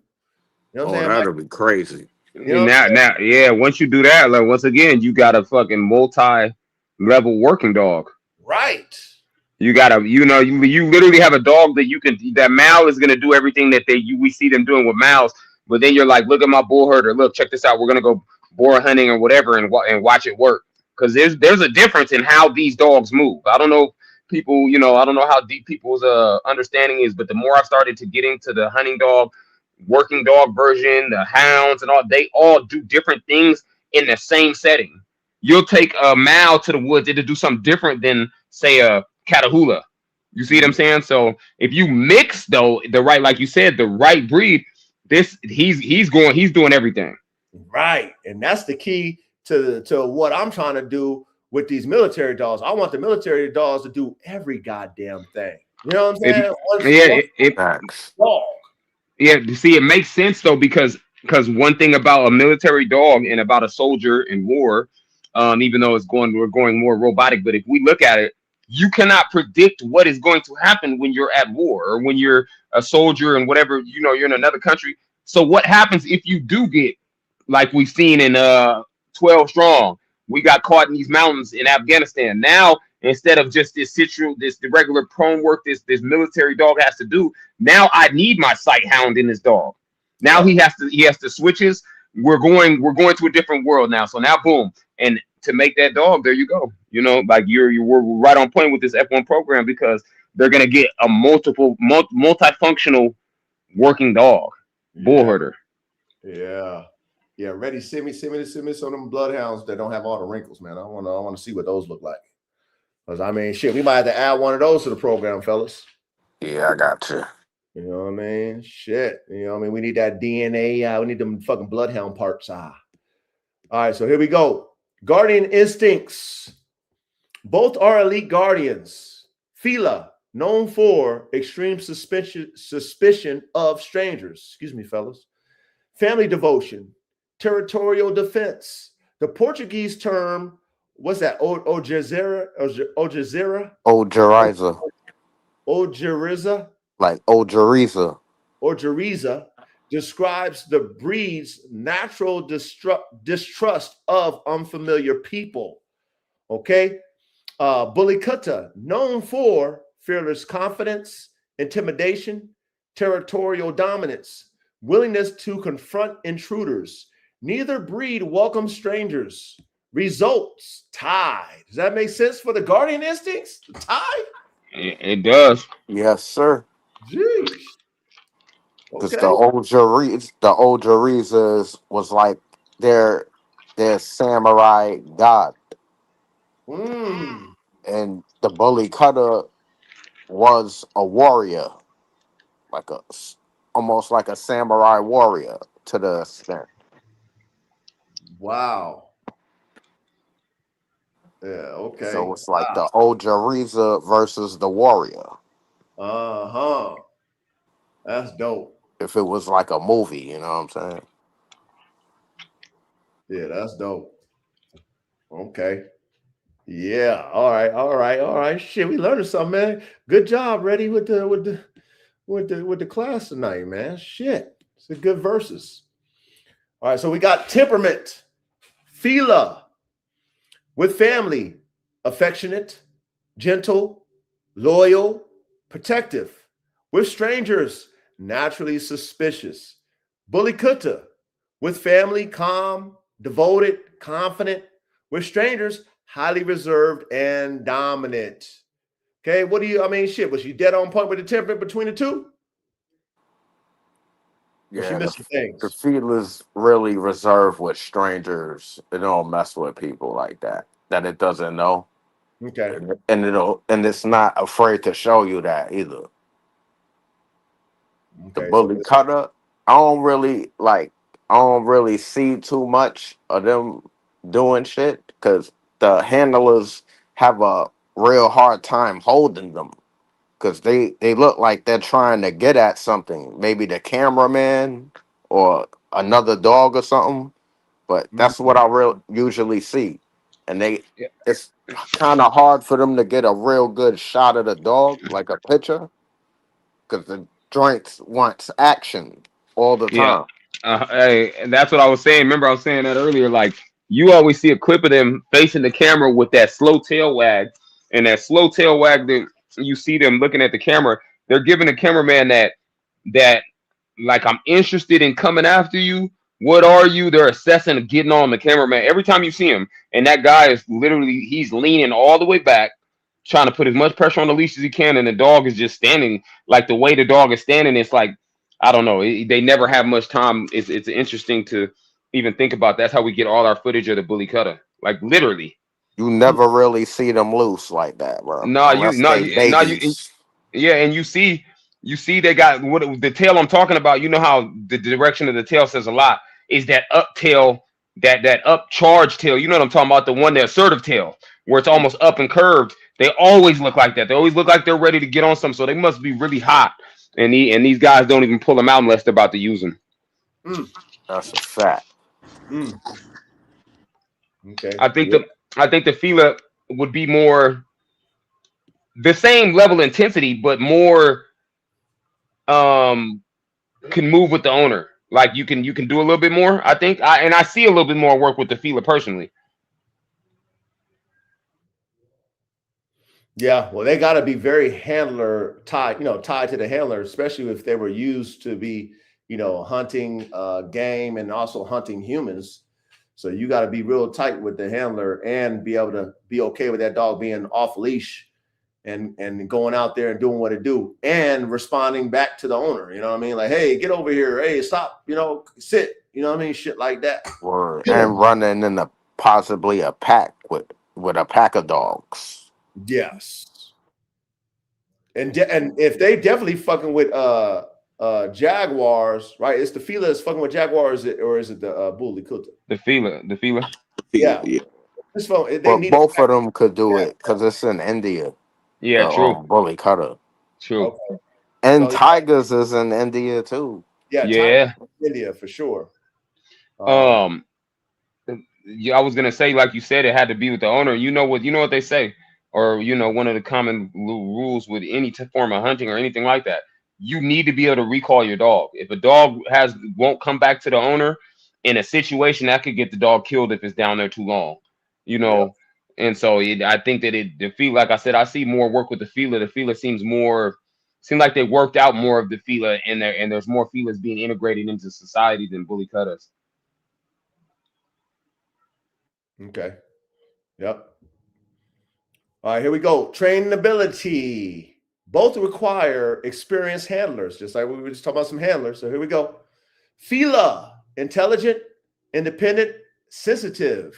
Bully Kutta, stubborn, dominant, confident.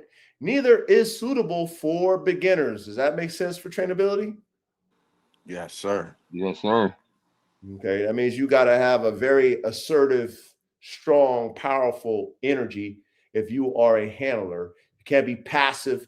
You can't be bitch made and feminine to be handling a Bully Kutta or a Fila. All right? All right, here we go. Animal aggression. Fila, moderate to high. Bully Kutta, often higher, especially same-sex dogs, which is kind of common, but does that make sense for the animal aggression? Yeah. Yes, sir. Okay. Family life. Fila, excellent family guardian when responsibly bred, trained, and socialized.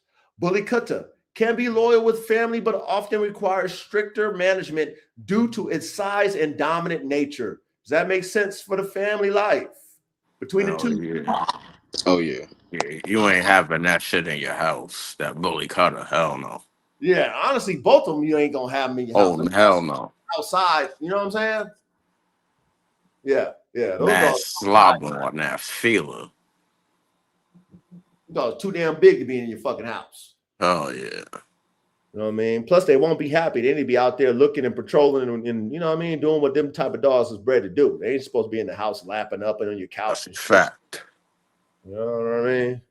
That's why none of my big dogs is in my house, mine at least. I mean, that's why I got this land and shit. Here we go. Climate. Fila, excellent in tropical climate, humid forest, hot ranches. Bully Kutta, excellent in hot, dry, semi-arid climates. Both tolerate heat well. Does that make sense for the Fila and the Bully Kutta when it comes to climates based off Yes, of sir. Yes, sir. Yes, sir. And that's real good traits right there to have. For sure, because they're not going to overheat as fast. Right. You know, especially running miles under in humidity and heat. They know how to store the water correctly, more better.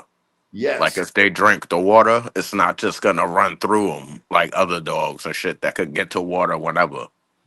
Now They got like a camel type, not camel like the humps or nothing, but they got like a better storage tank. Now, Callie, I don't know if it was Callie. Callie, did you mention one of these dogs can get bloat due to his deep chest? All of them can. All of the large breeds. Yeah. Both the Fila and the Bully Kutta both have that bloat trait. Okay, so you know that's when you doing a lot of heavy panting and shit, and you drinking water.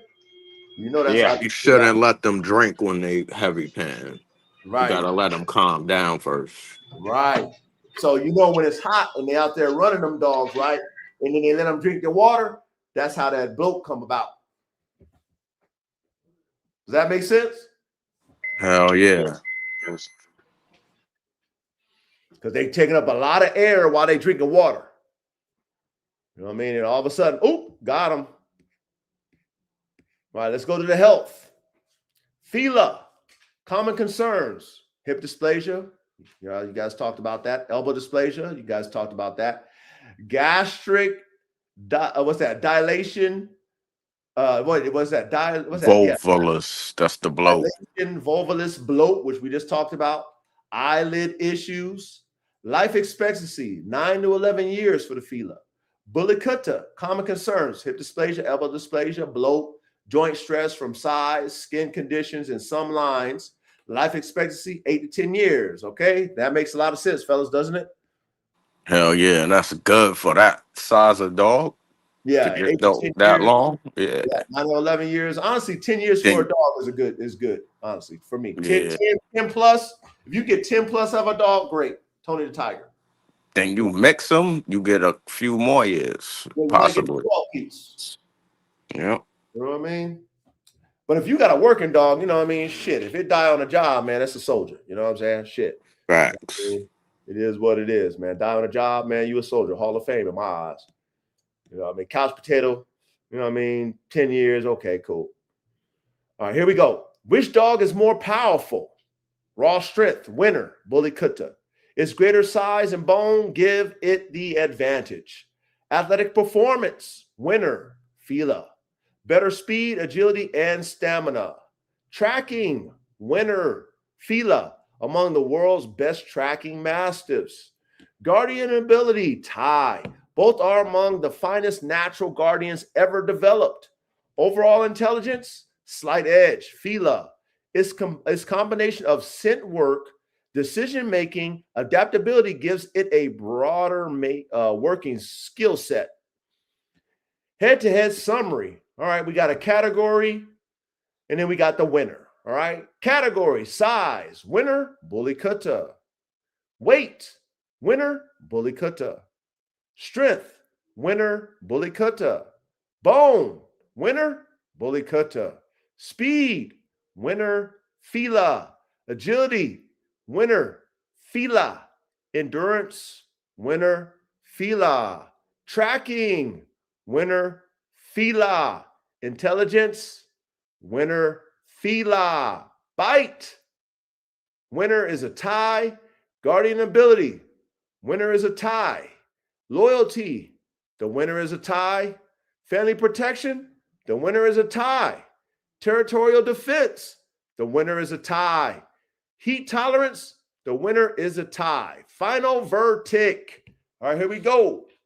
The Fila and the Bully Kutta represents two different philosophies of guardian dog development. The Fila is a versatile working mastiff, an athletic guardian capable of tracking, pursuing, capturing, and protecting with remarkable endurance and intelligence. It excels where mobility, scent work, and adaptability are essential. The Bully Kutta is a powerhouse guardian, bred to dominate through immense size, bone, and physical presence. It is one of the most imposing mastiff breeds ever developed. Its strength and territorial confidence make it an exceptional estate protector. If the challenge demands mobility, tracking ability, stamina, and all-around working versatility, the Fila has the edge. If the priority is maximum size, raw power, and an overwhelming physical deterrent, the Bully Kutta stands at the top.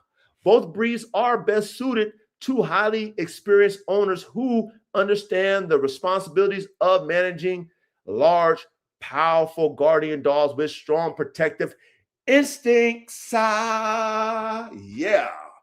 Man, what y'all Shit, I think we gotta cross these motherfuckers together. Shit. Man, I mean, bruh, those are some fucking amazing dogs too, man. Fila and the Bully Kuttas, those are two fucking amazing mastiff type dogs. Those are some great dogs, man. Yeah. Those are great dogs. I'm impressed by both of them, actually.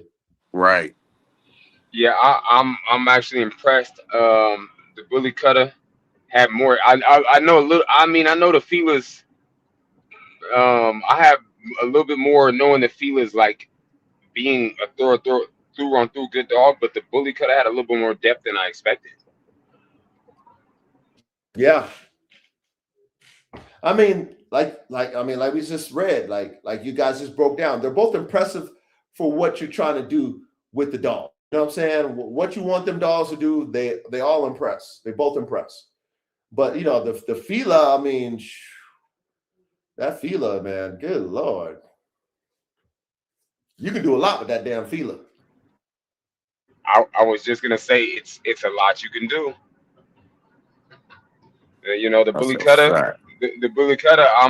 I'm would make sure to work them. You know, I get my hands on because I'm a fan. So I definitely, you know, this is something that down the road, if I'm DNA shopping, I would definitely deal with the Bully Kutta. But I'm sitting that down for that imposing force and assigning him to a territory because he wants to run around that territory, but he's waiting on somebody to come. Meanwhile, this Fila, we're doing everything. We might do a little bit of hunting, a little bit of tracking, you know. Yeah.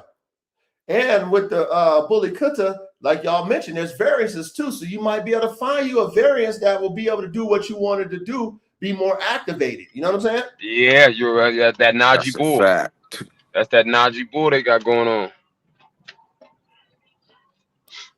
So when we playing DNA parts, because we understand this, because we've done our research, we can buy the variant that best suits our program if that's what you're looking for. You ain't got to be game goofy just buying any fucking Bully Kutta or any Fila. You can buy the right variants for what you need in your program. Honestly, that's the beautifulness in Exactly. looking. That's the beautifulness in looking into this, because I would have never knew there was that many variances of neither one. So you know, that's the beautifulness in this. We can dial in and really engineer. Yep. Yep. Facts, son. Yep. Yep. And more. Yep. Okay. That's why these classes, you know, it just allows us to really understand dogs from the fucking concept, right? The concept of the dog and the different dogs used to create the total dog, and then understanding why these variances are existing today in working dogs. This is why our class is so ahead, because we talk about this, right? So that you can understand when you're looking into what you're trying to do in your program and you're lacking things, then you can understand where you need to go and how you need to go and research and look for the things you're lacking. Hey man, they need to go on and just give us the trophy for the fact that we have debunked that there's no such thing as a mutt. Even though you can say you see a dog running, you can say a mutt, but all these dogs are. It just debunks the whole theory of thinking how dogs are really bred and how they got great dogs. Yeah, The whole class though, every breed you've done, every breed we've done, is debunking of that it took multiple breeds to make one breed, and that's the rule of thumb. Period. Point blank. You can't alter that. right. You can't take that away from every breed of dog. And when you navigate too close and too extreme on the pure, you fuck a dog up. So that's why I love when we go back in time and we learn about the Elan or we learn about these different dogs, like they use the dogs that's available. As long as them dogs do the job at a high clip, they're using whatever it's going to take to get that dog to do the job. That's it. That's all. Like Louis Doberman. He used whatever dogs was going to get him that dog he needed. Not what they're doing right now or what the Doberman is today. It's got to look this way. You know what I mean? Fuck performance. That's why it's in the predicament it is today. As soon as they went for the looks, they lost. Oh, Seeing what I pulled up today with the recessive gene, that they got the long-haired Dobermans Yeah, the and long shit. hair looking like a Bourseron or whatever it is. Shit. mm-hmm. Yeah. Hey, like I always tell y'all, think outside the box to create the circle. That's it. You know, think outside the box to create the circle, because that's how you're going to elevate, your program. And always remember, everything plays. Everything plays. There you go. Bingo. Everything plays. Class, pay attention to that. That's Shit. key right there. That's key.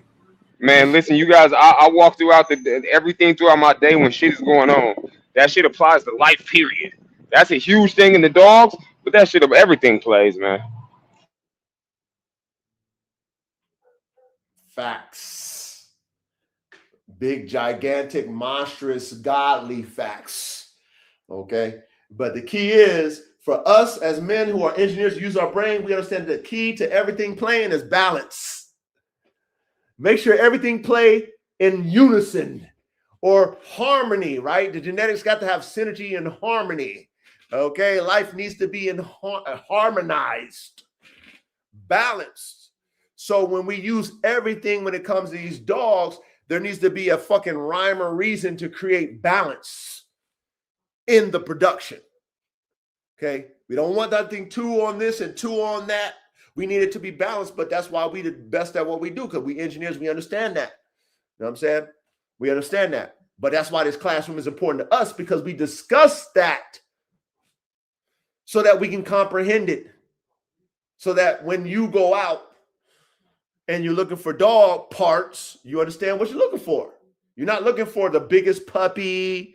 You're not looking for the biggest the cutest dog. You're looking for those genetic parts that you're lacking. Period. Period. That's it. I don't care if it's a small one, a big one. You know, if you're looking for size, okay, you're looking for a dog with size. If you're looking for smarts, you're looking for a dog with, it could be the smallest dog, but it's got the smarts. You know what I mean? Like, these are the things that you need to understand when it comes to your genetic parts. And us going back in time and doing these different dog breeds, these modern dog marvels like we've been doing. Now we're doing the verses and stuff.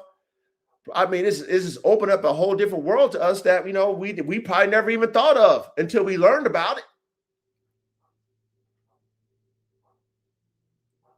So, you know, salute to the classroom, men. Salute to the class, man. Beautiful class. Great job, Reddy. Great job, Callie. Great job, Verde. Good job, chat. You know what I mean? Great job on the class. You know what I mean? Also, any ideas, make sure you guys put it in the chat. Reddy always goes back, look at the chat. You know, y'all got any ideas for dogs and classes and stuff that y'all want to, you know, implement. Reddy will always go back and, you know, consider you guys' ideas. So any ideas you guys have, put it in the chat right now. You know what I'm saying? Anything y'all want to do, any dogs you guys want to reverse engineer, all this shit. Man. Put it in the chat, man. We might go ahead and, you know what I mean, cook it up. You know what I'm saying? We might go ahead and cook it up for a class, man. You know what I mean? Reddy might cook up something really dope for y'all. So put that bitch in the chat. And yeah, let's do what it do. But anything you guys want to add before we close it out? Yeah, this was a great one, fellas. Yeah, Knocked it out the park, man. Y'all did a great job. Yeah, man. Great topic, great organization, how y'all put it together. You know what I mean? Superb, man. Great job, chat. All y'all, man. You know what I mean? We only get better over time. Y'all already know. Yeah. We only get better over time. We've been doing this shit 3 years. Yeah. We're close to what? Episode 150 soon. Oh, yeah. We'll be at that 150. I remember we was at episode 100. That was a big monument. Words. Yeah, 150. We closing into 150 pretty soon, man. Consistent, too. No weeks off, too. Consistent. Consistency is key. Shit. Tell me about it. That's it.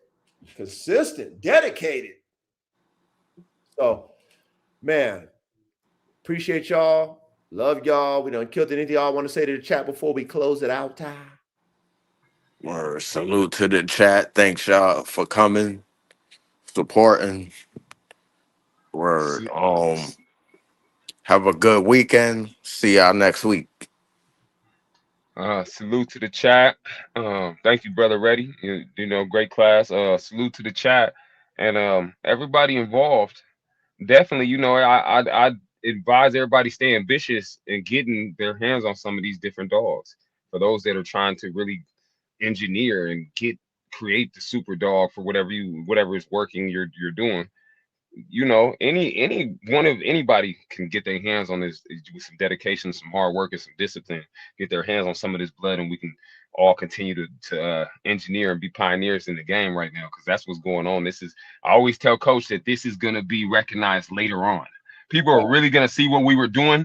We're light years ahead. They're, you know, because we're the only one doing it, so they're going to realize everything later. It's going to be, you know, they might realize it while we're here and all that, but just imagine how much game. Imagine if we found this, if we found what we're doing now in the past, we'd be so intrigued. So, you know, everybody involved is making history. You know, let's stay ambitious and let's get our hands on some of these different dog breeds around the world, you know, and bring them over here, man. Yep. Y'all, hey, y'all already know we on that mission over here. You already know that. You know what I'm saying? Formula One canines, we're gonna have some of the fucking world's fucking top tier working dogs, period.com. I promise you that. You know what I mean? Yep. Have a good weekend, everybody. You know, I look forward to next week. Yep. You got something to say, Verde? Yes, sir. I was going to say salute Coach, salute Kelly, salute Reddy, salute the chat. And once again, like Kelly said, man, stay ambitious, keep your minds open to new things, and go exploring, man. Get your research going, and understand that there's great dogs, no matter if it's a mongrel, a mutt, a shelter dog, an import. Get that motherfucker, put your hands on it, and see it for what it is, and go from there. Salute. Salute. Yeah. Salute, chat, man. Love y'all, men. Y'all stay safe out there, man. Y'all work hard, man. Work hard. Work hard, man. Bust y'all ass. Don't be lazy, man. Study. Really read books. Study. Like, put the burden on yourself, man. Hold yourself accountable, man. Look in the mirror. If you don't like something, change it. Come on, y'all got to level up, man. No more excuses, man. Man, if you ain't willing to fall on your own sword, man, fucking kill yourself. You know, you ain't worthy to be a man. If you ain't willing to fall on your own sword, busting your ass to the max, kill yourself, recycle yourself. You ain't even worth even living. You know what I'm saying? Take it to the max, bust your ass so you can achieve something. All right? Let's level it up, men. All right, real men on 3, man. But man, I love y'all, man. Let's close it out, man. We're gonna play that outro and we out of here, man. See y'all next Thursday.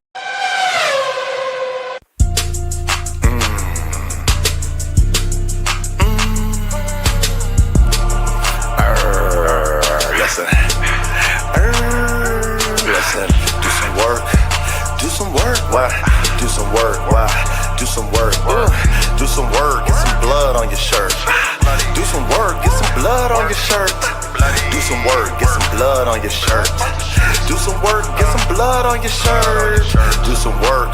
Get some blood on your shirt. Take off your skirt. Yeah, don't flirt. Get it in. Yeah, it's time to win. Yes, it's time to get up. Yes, it's time to win. Yes, free from sin, born again. Do some work, get some blood on your shirt. It's so frightening, it's exciting. When I get it, then it strikes like lightning. Electricity, do some work. Don't be afraid to get blood on your shirt. Yeah, sometimes it hurts, but I guarantee it works. Ooh, don't flirt, don't wear a skirt. Be a man, please understand. It's time to work, it's time to do additions. It's time to work, it's time to go on missions. Stay in tune with the God, fuck the squad. If you ain't in tune with us, yeah, I go solo, don't you know though? So 100 Nation, that's for sure though. I do the work, I get blood on my shirt, oh my God, yes it squirts. But I let it release, I get the peace. Oh my God, I slay them devils, rest in peace. Till they lay down and deceased. And do some work, get some blood on your shirt. I don't acknowledge no shit that is fake. I can't stand police niggas, they're jakes. Yes, you cannot relate. Sometimes you do the math that doesn't equate. Oh my God, heaven's sakes. Oh my God, what the hell, yeah. What's the smell? I don't smell shit, cause you don't know how to do nothing. You don't know how to do it. Nigga, quit, forfeit, lay it down. Shh, don't make a sound. Yes, I'm profound and I get it in. Yes, we're born to win. I said, do some work, get some blood on your shirt. It's a soldier's life, nigga, blood on your shirt. Fuck all the laughing shit, fuck all the flirts. Fuck all the play shit, fuck all the skirts. We not feminine, we not like women. We like men, we get it, then we born again. Stop that shit, please, stop that shit. Do some work and get some blood on your shirt. Don't make me shake you up, don't make me wake you up. Don't make me slam you down, lay you to the ground. Shake you up, take the bitch out of you. Lift you up, take the bitch out of you. I pursue to take the bitch out of you. I pursue to take the bitch out of you. Ladies, don't be afraid. Fuck these niggas, don't be they slave. Yes, they'll take you down to the grave. Listen, bitches, don't be they slave. Fuck with a king, be a queen. Come through, move like a machine. Stay mean and stay clean. Look up in the sky, yes, have a dream. Martin Luther King, the God that flows through me. Yes, they call me T-double-E-S-I-R-E-T. Sire, oh, I'm on fire. Lightning strikes, I ain't no liar. I speak the truth. 1, 2, 3, 4, 5, 6, 7, 8, 9. Press rewind. 1, 2, 3, 4, 5, 6, 7, 8, 9. Press rewind. Yes, it strikes through the spine. It strikes through the roof. It's the truth. Mathematics, get it in. Mathematics, Hey, yo, get Metro, again. 1, session, 2, 3.